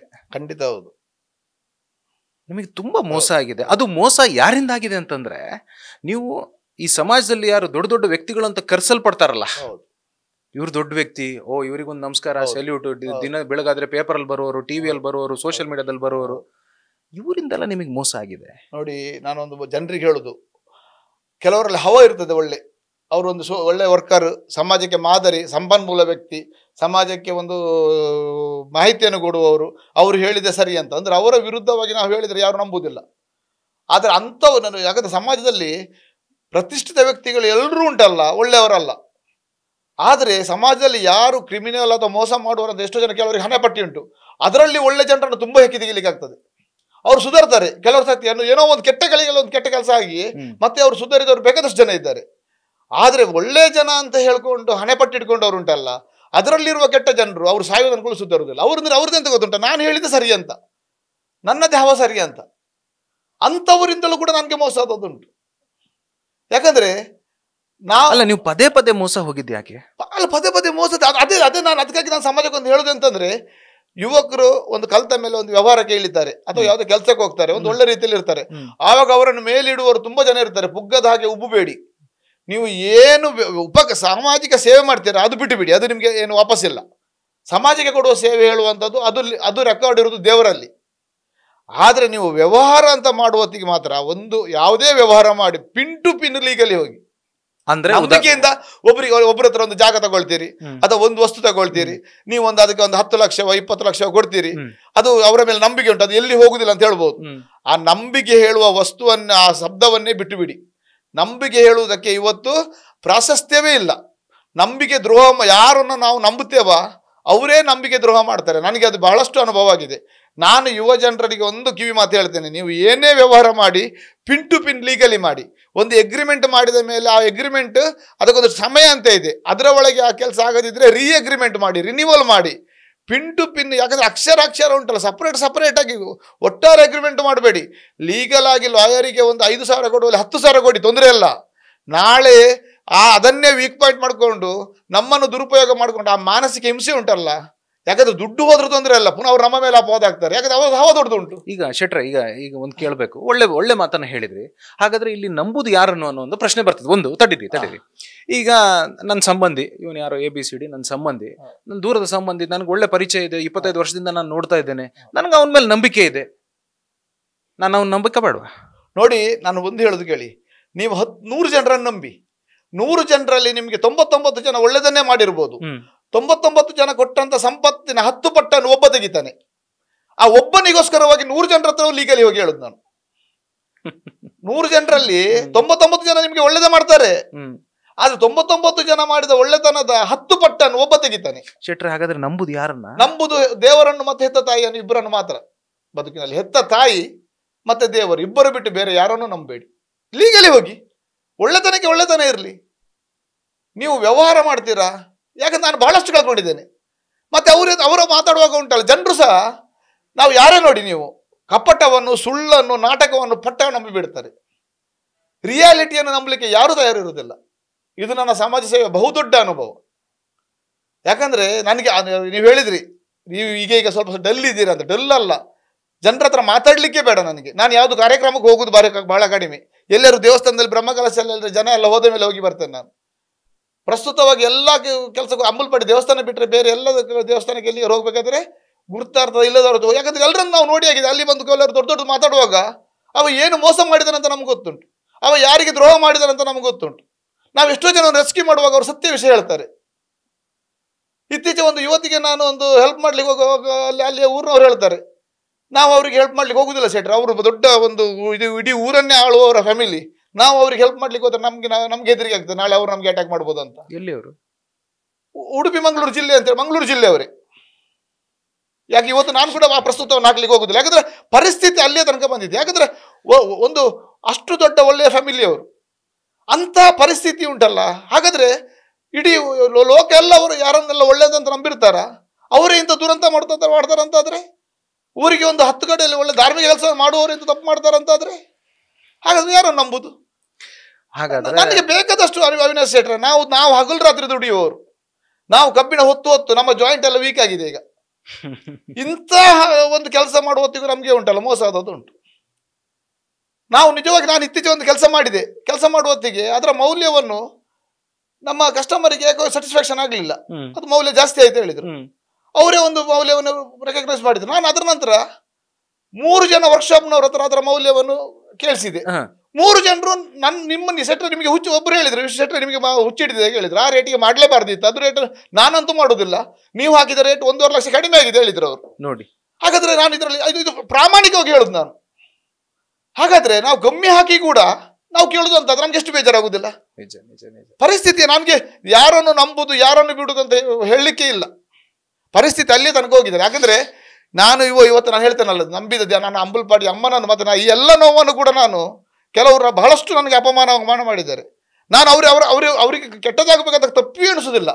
ಆದರೆ ಮಾಡಿದ ತಪ್ಪು ನಾನೇ ಆಗ್ಲಿ, ಬೇಕಾದ್ರೆ ನನ್ನಿಂದ ತಪ್ಪಾಗಿದ್ರೆ ನಾನು ತಪ್ಪು ಮಾಡಿದ ಅಂತ ನಾನು ಒಪ್ಕೊಳ್ಬೇಕು. ನನ್ನ ಮನಸ್ಸಿಗೆ ತಪ್ಪಂತ ಬಂದ್ರೆ ನಾನು ಸಾರ್ವಜನಿಕವಾಗಿ ಅವರ ಕಾಲಿಟ್ಟಿದ್ದೇನೆ. ತಪ್ಪನ್ನು ಓಪನ್ ಆಗಿ ಸ್ಟೇಟ್ಮೆಂಟ್ ಕೊಡ್ತೇನೆ. ತಪ್ಪು ಅಂತ ಹೇಳೋದು ತಪ್ಪಿಲ್ಲ. ಆದರೆ ತಪ್ಪನ್ನು ಸರಿ ಮಾಡ್ಲಿಕ್ಕೆ ಹೋಗಿ ನಾವು ಪುನಃ 10 ತಪ್ಪು ಮಾಡ್ತೇವೆ. ಒಂದು ತಪ್ಪನ್ನು ಸರಿ ಮಾಡ್ಲಿಕ್ಕೆ 10 ತಪ್ಪು ಮಾಡಬಾರ್ದು. ಯಾಕಂದ್ರೆ ಕೊಡೋದವ ಉಂಟಲ್ಲ, ಇವತ್ತು ನನಗೆ ನಾವು ಕೆಲವು ಆಸೆ ಬಿಟ್ಟಿದ್ದೇವೆ. ಕೆಲವರು ಅಂಥವ್ರು ಹಣ ತಂದು ಕೊಡ್ತಾರೆ. ವಿಶೇಷ 2 ಎಂಕಲ್ ತಿನ್ನು ಪೂಜೆ ಗ್ಯಾರಂಟಿ ಕೊರಪ ಅಂತ ಒಳ್ಳೆ ರೀತಿಯಲ್ಲಿ ನಮಗೆ ಬೆನ್ನು ತಟ್ಟಿದವರೇ ನಮ್ಮನ್ನು ಅವಮಾನ ಮಾಡ್ತಾರೆ. 2 ಜನರ ಹತ್ರ ನಮ್ಮ ಬಗ್ಗೆ ಕೆಟ್ಟದ್ದು ಹೇಳ್ತಾರೆ. ಇದ್ದದ್ದು ಹೇಳಿದ್ರೆ ತೊಂದರೆ ಇಲ್ಲ. ಅವ್ರು ಕೂತ್ಕೊಂಡು ಒಂದು ಒಳ್ಳೆ ರೂಮಲ್ಲಿ ಅವ್ರು ಹೇಳಿದ್ದೆ ಮಾತಂತ. ಬಟ್ ಅವ್ರು ಹೇಳುದು ನನಗೆ ಬೇಜಾರಿಲ್ಲ. ಆದರೆ ನಮ್ಮ ಒಂದು ಸಂಸ್ಕಾರ ಹೇಳ್ತದೆ, ನಾವು ತಪ್ಪು ಮಾಡಿದ್ರೆ ಅಥವಾ ಒಬ್ಬ ಅಪಮಾನ ಕೊಲೆಯಾದ್ರೂ ಮಾಡಿದ್ರೆ ಕ್ಷಮೆ ಸಿಗ್ಬೋದು, ಅಪವಾದ ಹಾಕಿದ್ರೆ ಕ್ಷಮೆ ಸಿಗುವುದಿಲ್ಲ ಅಂತ. ಕೊಲೆ ಮಾಡುದುಂಟಲ್ಲ, ಅದು ಕ್ಷಣಿಕದ ಸಿಟ್ಟಲ್ಲಿ ಕೆಲವೊಂದು ಸರ್ತಿ ಆಗಿ ಹೋಗ್ತದೆ. ಈ ಅಪವಾದ ಆಗ್ತಾನಲ್ಲ, ಅವ ಪರ್ಪಸ್ಲಿ ಆಚರಣೆ ಮಾಡ್ಬೇಕು. ಒಂದು ಯಾರಿಗೇ ಆಗ್ಲಿ, ನಾನು ಹೇಳಿದೆಲ್ಲ, ನಾಗಪುರದ ಯುವಕನಿಗೆ ಹೊಡೆದ ಒಂದು ಪೆಟ್ಟು ಅಪಮಾನ 12 ವರ್ಷ ಊರಿಸುತ್ತಿದ್ದ. ಆ ನೋವು ಉಂಟಲ್ಲ, ರಾತ್ರಿ ಮಲಗಿದ್ರೆ ನಿದ್ರೆ ಬರುವುದಿಲ್ಲ. ಅವಮಾನ ಸಹಿಸಿದವರಿಗೆ ಗೊತ್ತಾಯ್ತು. ನಾವು ಸ್ವಾಭಿಮಾನಕ್ಕಾಗಿ ಯಾರು ಬೆಲೆ ಕೊಡ್ತಾನೆ, ತಪ್ಪಾದ್ರೆ ನಮ್ಗೆ ನಾವು ಅದನ್ನು ಹೇಳಲಿಕ್ಕೆ ಹೋಗುದಿಲ್ಲ. ಶೆಟ್ರೆ, ನಾನು ಯಾಕೆ ನೀವು ಎಷ್ಟು ಬೇಕಿದ್ರು ಮಾತಾಡಿ ಅಂತ ಸುಮ್ಮನೆ ಕೂತ್ಬಿಟ್ಟೆ. ಯಾಕೆಂತಂದ್ರೆ ನಿಮ್ಮೊಳಗಿನ ಆ ವಿಚಾರಗಳು, ಆ ನೋವು ಎಲ್ಲವೂ ಒಂದು ವೇದಿಕೆನಲ್ಲಿ ಹೊರಗೆ ಬರಲೇಬೇಕು. ಇಲ್ಲದೆ ಇದ್ರೆ ನೀವು ನಿಮ್ಮೊಳಗೆ ಇಟ್ಕೊಂಡಿದ್ದು ಎಷ್ಟಂತ ಕೋರ್ತೀರ? ಒಂದು ದಿನ ಒಂದು ಹೊರಗೆ ಬರಲೇಬೇಕು. ಜೊತೆಗೆ ನಮ್ದು ತೊಂದರೆ ಇಲ್ಲ. ಆದ್ರೆ ನನಗೆ ಆದ ಒಂದು ನಷ್ಟ ಅಥವಾ ಅಪವಾದ ಅವಮಾನ ಇನ್ನೊಬ್ಬರಿಗೆ ಆಗಬಾರ್ದು. ಇನ್ನೊಬ್ರು ಮಾದರಿ ಆಗ್ಲಿ, ಅವರು ಚುರುಕಾಗ್ಲಿ. ಅದು ನಿಮ್ಮ ದೊಡ್ಡ ಗುಣ. ಅದು ನಿಮ್ಮ ದೊಡ್ಡ ಗುಣ, ನಾವು ಕೂಡ ಕೊಡುಗೆ ಅದು. ಹೌದು, ಅದಕ್ಕಾಗಿ ನೀವು ಒಬ್ಬರಿಗೆ ಅನಾಹುತ, ಯಾವುದೋ ಒಂದು ಅನಾಹುತ ಆದ್ರೆ ಸರ್, ಆ ಅನಾಹುತ ಹೇಳುವಂಥದ್ದು ಒಂದು ಅನಾಹುತ ಆಯ್ತು, ಇನ್ನೊಂದು ಅನಾಹುತ ಆಗದಾಗೆ ನಾವು ಜಾಗೃತರಾಗಬೇಕು. ನಿಜ. ಈಗ 35 ವರ್ಷದ ನಿಮ್ಮ ಈ ಸಮಾಜ ಸೇವೆಯಲ್ಲಿನ ಅನುಭವಗಳನ್ನ ನಾವು ಪಟ್ಟಿ ಮಾಡ್ತಾ ಹೋದ್ರೆ ಕನಿಷ್ಠ ಅಂತಂದ್ರೆ ಒಂದು 500 ಸ್ಟೋರೀಸ್ ಸಿಗ್ಬೋದು, 500 ಕಥೆಗಳು ಸಿಗ್ಬೋದು, ಬೇರೆ ಬೇರೆ ಬೇರೆ ಬೇರೆ ಬೇರೆ ಬೇರೆ ಬೇರೆ ಬೇರೆ. ಅದೆಲ್ಲವನ್ನ ಹೇಳೋದಕ್ಕೆ ಟೈಮು ಇಲ್ಲ. ಮತ್ತೆ ಅದು ಬಹಳ ದೊಡ್ಡ ಒಂದು ಕಥೆನೇ ಆಗಿಬಿಡುತ್ತೆ. ಇರ್ಲಿ, ಒಂದೊಂದು ಫಿಲ್ಮ್, ಕನಿಷ್ಠ ಒಂದು 500 ಫಿಲ್ಮ್ ಮಾಡ್ಬೋದು, ಒಳ್ಳೆ ಪ್ರೊಡ್ಯೂಸರ್ ಸಿಕ್ಕಿದ್ರೆ. ನಂಗೆ ಗೊತ್ತಿದೆ. ಒಂದು 3 ಸಂಗತಿಗಳನ್ನ ನೀವಿಲ್ಲಿ ನಮ್ ಜೊತೆ ಹಂಚ್ಕೊಳ್ಳಿ. ಒಂದು ಚುಟುಕಾಗಿ ಹಂಚಿಕೊಳ್ತೇನೆ. ಎಸ್, ಹೇಳಿ. ಸಕಾರಾತ್ಮಕವಾದದ್ದು 2 ಹೇಳ್ತೇನೆ, ನಕಾರಾತ್ಮಕವಾದ ಒಂದು ಹೇಳಿ. ಎಸ್, ಹೌದು. ನೋಡಿ, ಒಂದು 4-5 ವರ್ಷದ ಹಿಂದೆ ನಾನು ಹೋಗ್ತಾ ಇರ್ಬೇಕಾದ್ರೆ ಒಬ್ಬ ಕುಡುಕ ಅಣ್ಣ ಅಲ್ಲಿ ಒಂದು ಹೆಂಗಸು ಮಲಗಿದಲ್ಲೇ ಇದ್ದಾಳೆ, ಒಂದು ಹೆಲ್ಪ್ ಮಾಡಿ ಅಂದ. ನಾನು ಗಡಿ ಬಿಡಿಲಿ ಹೋಗ್ತಾ ಇದ್ದೇನೆ, ಅಷ್ಟು ತಲೆಗೆ ಹೋಗ್ಲಿಲ್ಲ. 4 ದಿವಸ ಬಿಟ್ಟು ಪುನಃ ಸಿಕ್ಕಿದ. ನಾನು ಹೋಗಿ ಅಲ್ಲಿ ನೋಡುವಾಗ ಒಬ್ಳು ಹೆಂಗಸು, ಒಂದು 38 ವರ್ಷದವಳು, ಒಂದು ಜೋಂಪಡಿಯಲ್ಲಿ ಬಿದ್ಕೊಂಡಿದ್ದಾಳೆ. ಮಲಮೂತ್ರವನ್ನು ಅಲ್ಲೇ ವಿಸರ್ಜನೆ ಆಗಿದೆ. ಕೂಗ್ತಾಳೆ, ಹೇಳಲಿಕ್ಕಾಗುದಿಲ್ಲ. ನಾನೇನು ಮಾಡಿದೆ, ಆಂಬುಲೆನ್ಸ್ ಮಾಡಿ ಗೌರ್ಮೆಂಟ್ ಹಾಸ್ಪಿಟ್ಲಿಗೆ ಹಾಕಿದೆ. ಗೌರ್ಮೆಂಟ್ ಆಸ್ಪತ್ರೆಯಲ್ಲಿ ಇಲ್ಲಿ ಹೆಚ್ಚಿನ ಚಿಕಿತ್ಸೆಗೆ ವೆನ್ಲಾಕ್ ಹೋಗಿ ಹೇಳಿದ್ರು. ವೆನ್ಲಾಕ್ಗೆ ಹೋದ ಕೂಡಲೇ ಅವ್ರು ಹೇಳಿದ್ರು ಅವಳದ್ದು 2 ಹಿಪ್ ಜಾಯಿಂಟ್ ಹೋಗಿದೆ. ನಾನೇನೋ ಬೆನ್ನಿನ ಕೋಲಿನ ಪ್ರಾಬ್ಲಮ್ ಇರ್ಬೋದು ಅಂತ ಮಾಡಿದೆ. ಅಷ್ಟು ಸಣ್ಣ ಪ್ರಾಯದಲ್ಲಿ ಹೋಗುದು ಡಾಕ್ಟರ್ಗೆ ವಿಚಿತ್ರ ಆಯ್ತು. ಹಿಪ್ ಜಾಯಿಂಟ್ ಹೋಗಿದೆ. ಆ ಹಿಪ್ ಜಾಯಿಂಟ್ ಚೇಂಜ್ ಮಾಡ್ಬೇಕಾದ್ರೆ ಒಂದು 5-6 ಲಕ್ಷ ರೂಪಾಯಿ ಖರ್ಚು ಅಂತ ಹೇಳಿದ್ರು. ಆವಾಗ ನಿಮ್ಮ ಆಯುಷ್ಮಾನ್ ಇರಲಿಲ್ಲ, ಸುವರ್ಣ ಆರೋಗ್ಯ ಯೋಜನೆ ಅಂತ ಇತ್ತು. ಸುವರ್ಣ ಆರೋಗ್ಯ ಯೋಜನೆಗೆ ಒಂದಷ್ಟು ನಮ್ಮ ದಾಖಲಾತಿ ಬೇಕು. ಕಡೆಗೆ ನಾನು ಅವಳನ್ನು ಪುನಃ ವಾಪಸ್ ಅಲ್ಲಿಂದ ಕರ್ಕೊಂಡು ಬಂದೆ. ಅವಳ ಬಿಡರಕ್ಕೆ ಬಿಟ್ಟೆ. DC ಮೇರಿ ಫ್ರಾನ್ಸಿಸ್ ಅಲ್ಲ ಅವರ ಹೆಸರು, ಮೊದಲು ಪ್ರಿಯಾಂಕಾ ಮೇರಿ ಫ್ರಾನ್ಸಿಸ್, ಒಳ್ಳೆ ಒಂದು ಜಿಲ್ಲಾಧಿಕಾರಿ. ಅವರಲ್ಲಿಗೆ ನಾನು ಅವಳನ್ನು ನೇರವಾಗಿ ಆಂಬುಲೆನ್ಸ್ ಮಾಡ್ಕೊಂಡು ಕರ್ಕೊಂಡು ಹೋದೆ. ಅವರು ಅದನ್ನೆಲ್ಲ ನೋಡಿ ಹೇಳಿದ್ರು, ನೋಡಿ ವಿಶ್ವ ಶೆಟ್ಟರೆ, ಅವರಿಗೆ ಸುವರ್ಣ ಆರೋಗ್ಯ ಯೋಜನೆ ಅಡಿಯಲ್ಲಿ ಬೇಕಾಗುವಂತ ಚಿಕಿತ್ಸೆಗೆ ನಾವು ಕೂಡಲೇ ನಿಮಗೆ ವ್ಯವಸ್ಥೆ ಮಾಡಿ ಕೊಡ್ತೇವೆ ಅಂತ. ಅದಕ್ಕೆ ಅವಳಿಗೆ ರೇಷನ್ ಕಾರ್ಡ್, ಆಧಾರ್ ಕಾರ್ಡ್ ಎಲ್ಲವೂ ಬೇಕು. ಅವಳ ಹತ್ರ ಏನೂ ಇಲ್ಲ. ಅವಳು ರಾಯಬಾಗ್ನವಳು. ಅವಳು ರಾಯಬಾಗಿದ ಅಡ್ರೆಸ್ ಕೊಟ್ಲು. ಏನೋ ನೋಡುವಂತ ರಾಯಬಾಗ್ನ ಒಂದು ಶಾಸಕರದ್ದು ಯಾರ್ದು ನಂಬರ್ ಸಿಕ್ತವ್ರಿಗೆ ಮಾಡಿದೆ. ಯಾರಪ್ಪ ನಿಂಗೇನು ಬೇರೆ ಕೆಲಸ ಇಲ್ವಾ ಅಂದ್ರು. ಮತ್ತೆ ನಮ್ಗೆ ಇವಳನ್ನು ಬಿಡ್ಲಿಕ್ಕೆ ಆಗ್ತದ? ಕಡೆಗೆ ನನ್ನ ವರ್ಕ್ಶಾಪ್ ನಲ್ಲಿ ಒಂದು ಡೋರ್ ನಂಬರ್ ಉಂಟು, ಅದನ್ನು ಇವಳ ಹೆಸರಿಗೆ ಮಾಡಿ ಅದರ ಆಧಾರದಲ್ಲಿ ಅವಳಿಗೆ ಆಧಾರ್ ಕಾರ್ಡ್ ಮತ್ತೆ ಇದು ರೇಷನ್ ಕಾರ್ಡ್ ಮತ್ತೆ ಆದಾಯ ಸರ್ಟಿಫಿಕೇಟ್ ಎಲ್ಲ ಮಾಡಿದೆ. ಅದು ವಿದಿನ್ ಎ ಡೇ ಅಲ್ಲಿ ಆಗಿದೆ. ಅದು ಪ್ರಿಯಾಂಕಾ ಮೇರಿ DC ಅವರು ನಮಗೆ ಮಾಡಿದ ಉಪಕಾರ. ಇಮಿಡಿಯೇಟ್ ಮತ್ತೆ ಆದ ಕೂಡಲೇ ಇಮಿಡಿಯೇಟ್ ರೇಷನ್ ಕಾರ್ಡ್, ಅದು 3 ಆಧಾರ್ ಕಾರ್ಡ್ ಮತ್ತೆ ಆದಾಯ ಕಾರ್ಡ್ ಆದ ಕೂಡಲೇ 10 ನಿಮಿಷದಲ್ಲಿ ನಮಗೆ BPL ರೇಷನ್ ಕಾರ್ಡ್ ಕೊಟ್ಟಿದ್ದಾರೆ. ಮತ್ತೆ ಸುವರ್ಣ ಆರೋಗ್ಯ ಯೋಜನೆಯಲ್ಲಿ ಮಣಿಪಾಲದ KMC ಆಸ್ಪತ್ರೆಯಲ್ಲಿ ಅವಳಿಗೆ ಒಂದು ಹಿಪ್ ಜಾಯಿಂಟ್ ಅನ್ನು ಚೇಂಜ್ ಮಾಡ್ತಾರೆ. ಅವಳು ಎಳ್ಕೊಂಡೇ ಹೋಗುದು. ನಾವು ಎಡಿಬೇಕಾದ್ರೆ ಬೊಬ್ಬೆ ಆಗ್ತಾಳೆ. ನಾವು ಅವಳು ಸರ್ತ ನಿಲ್ಸಿದ್ರೆ ಕೈ ಬಿಟ್ರೆ ಬೀಳ್ತಾಳೆ ಅವಳು 2 ಸಹ. ಅಂತ ಒಂದು ನೋವು ವೇದನೆ. ಆ ವೇದನೆಗಾಗಿ ಅವಳು ತರ್ಕೊಳ್ಳಿಕ್ಕಾಗಿ ಯಾರ ಹತ್ರ ಸರಾಯಿ ಎಲ್ಲ ತರಿಸಿ ಕುಡಿತಿದ್ಲು. ಯಾಕಂದ್ರೆ ಆಗುದಿಲ್ಲ, ಅಂತ ವೇದನೆ ಉಂಟು ಅವಳಿಗೆ. 2 ಕಡೆಗೆ ಒಂದು ಹಿಪ್ ಜಾಯಿಂಟ್ ಚೇಂಜ್ ಮಾಡಿದ್ರೆ, ಹಿಪ್ ಜಾಯಿಂಟ್ ಚೇಂಜ್ ಆದ ಕೂಡಲೇ ಅದು ಯೋಜನೆ ಅಡಿಯಲ್ಲಿ ಒಂದು ಹಿಪ್ ಜಾಯಿಂಟ್ ಫ್ರೀ ಆಯ್ತು. ಸರಿ. ಆದ್ರೆ ಹೊರಗಡೆ ಬಂದ ಮೇಲೆ ಮೆಡಿಸಿನ್ ಎಲ್ಲ ಆಗುದಿಲ್ಲ. ಮತ್ತೆ ಅವಳಿಗೆ 3 ತಿಂಗಳು ಅವಳಿಗೆ ಬೇಕಾಗುವ ಒಳ್ಳೊಳ್ಳೆ ಮೆಡಿಸಿನ್, ಹಾಲು, ಮೊಟ್ಟೆ, ಸುಮಾರು ನಾನೊಂದು 2 ಲಕ್ಷ ತನಕ ಅವಳಿಗೆ ಖರ್ಚು ಮಾಡಿದ್ದೇನೆ. ಆದ್ರೆ ಅದರಲ್ಲಿ ರಿಸಲ್ಟ್ ದೊಡ್ಡದು ಸಿಕ್ಕಿದೆ ನೋಡಿ. ಆಯ್ತಲ್ಲ, ಅವಳು ಅಷ್ಟೆಲ್ಲ ಆದ ಕೂಡಲೇ 3 ತಿಂಗಳು ಬಿಟ್ಟು ಡಾಕ್ಟರ್ ಪುನಃ ಬರ್ಲಿಕ್ಕೆ ಹೇಳಿದ್ಲು. ಕೂಡ ಅವಳು ಡಾಕ್ಟರ್ ಹೇಳಿದ್ರು ಒಂದು ಹಿಪ್ ಜಾಯಿಂಟ್ ಕಂಪ್ಲೀಟ್ ಆಗಿ ಕೂತಿದೆ, ಒಳ್ಳೆ ರಿಸಲ್ಟ್ ಬಂದಿದೆ, ಇನ್ನೊಂದು ಹಿಪ್ ಜಾಯಿಂಟ್ ಚೇಂಜ್ ಮಾಡುವ ಅಂತ. ಇನ್ನೊಂದು ಹಿಪ್ ಜಾಯಿಂಟ್ ಚೇಂಜ್ ಮಾಡಿದ ಮೇಲೆ ಅವಳಿಗೆ ಎಲ್ಲ ಬೇಕಾಗುವ ತುರ್ತು ಮೆಡಿಸಿನ್ ಎಲ್ಲ ಕೊಟ್ಟು ಅವಳು ಸಾಧಾರಣ ವಾಕರ್ ಹಿಡಿದು ನಡಲಿಕ್ಕೆ ಶುರುವಾದ ಮೇಲೆ ಅವಳ ಊರಿಗೆ ನಾನು ಕಳಿಸಿಕೊಟ್ಟೆ. ನನಗೆ ವಿಸ್ಮಯ ಅಂದ್ರೆ, ನಾನು ಎಂತ ಇದ್ರು ಕೂಡ ಅಂಬಲ್ಪಾಡಿ ದೇವಸ್ಥಾನದಲ್ಲಿ ಒಂದು ಕೈ ಮುಗಿದು ಮಾಡುದು ನಿಜ. ಅವತ್ತು ಕೂಡ ಅಂಬಲ್ಪಾಡಿ ದೇವಸ್ಥಾನ ಕೈ ಮುಗಿದು ಅವಳನ್ನು ಊರಿಗೆ ಕಳಿಸಿಕೊಡ್ತು. ಒಂದು 8 ತಿಂಗಳು 1 ವರ್ಷ ಏನಾಯ್ತು. ಅವಳು ಪರ್ಫೆಕ್ಟ್ ಆಗಿ, ಅವಳು ನಾನು ಸರಿಯಾಗಿದ್ದನ್ನೋದು ತೋರಿಸ್ಲಿಕ್ಕಾಗಿ ಊರಿಂದ ಬಸ್ಸಲ್ಲಿ ಒಬ್ಳೆ ಬಂದಾಳೆ ನೋಡಿ. ಅವಳು ನಡ್ಕೊಂಡು ಹೋಗುವ ರೀತಿ ನೋಡಿದ್ರೆ ನಾರ್ಮಲ್ ಮನುಷ್ಯ ಹೇಗೆ ನಡ್ಕೊಂಡು ಹೋಗ್ತಾನೆ ಹಾಗೆ, ಜೊತೆಗೆ ಕೂಲಿ ಕೆಲಸ ಮಾಡ್ತಾ ಇದ್ದಾಳೆ ನೋಡಿ. ಅವತ್ತು ನಮಗೆ ಒಂದು ಖರ್ಚಾಗಿರ್ಬೋದು, ಇಲ್ದಿರ ಅವಳು ಏನಾಗ್ತಿದೆ, ಅವಳು ಹೇಳ್ತಾಳೆ ಅವತ್ತು ನೀವು ಹೆಲ್ಪ್ ಮಾಡದಿದ್ರೆ ನಾನು ಹುಳ ಆಗಿ ಸಾಯ್ತಿದ್ದೆ ಅಂತ. ಅವಳಿಗೆ ಲೈಫ್ ಉಂಟು, ನಮ್ಮ ಪ್ರಾಯದಕ್ಕಿಂತಲೂ ಸಣ್ಣದು. ಈಗ ಅವಳಿಗೆ ಒಂದು 43-44 ವರ್ಷ. ಇಂಥದ್ದು ನೂರಾರು ಉದಾಹರಣೆ ಉಂಟು ನೋಡಿ. ಒಂದು ಪರ್ಫೆಕ್ಟ್ ಆಗಿ ಅವಳೊಂದು ವ್ಯವಸ್ಥೆಗೆ ಬಂದ್ಲು, ಒಂದನೇದು. ಎರಡನೇದಾಗಿ ಸ್ಟೋರಿ ತುಂಬ ಉಂಟು.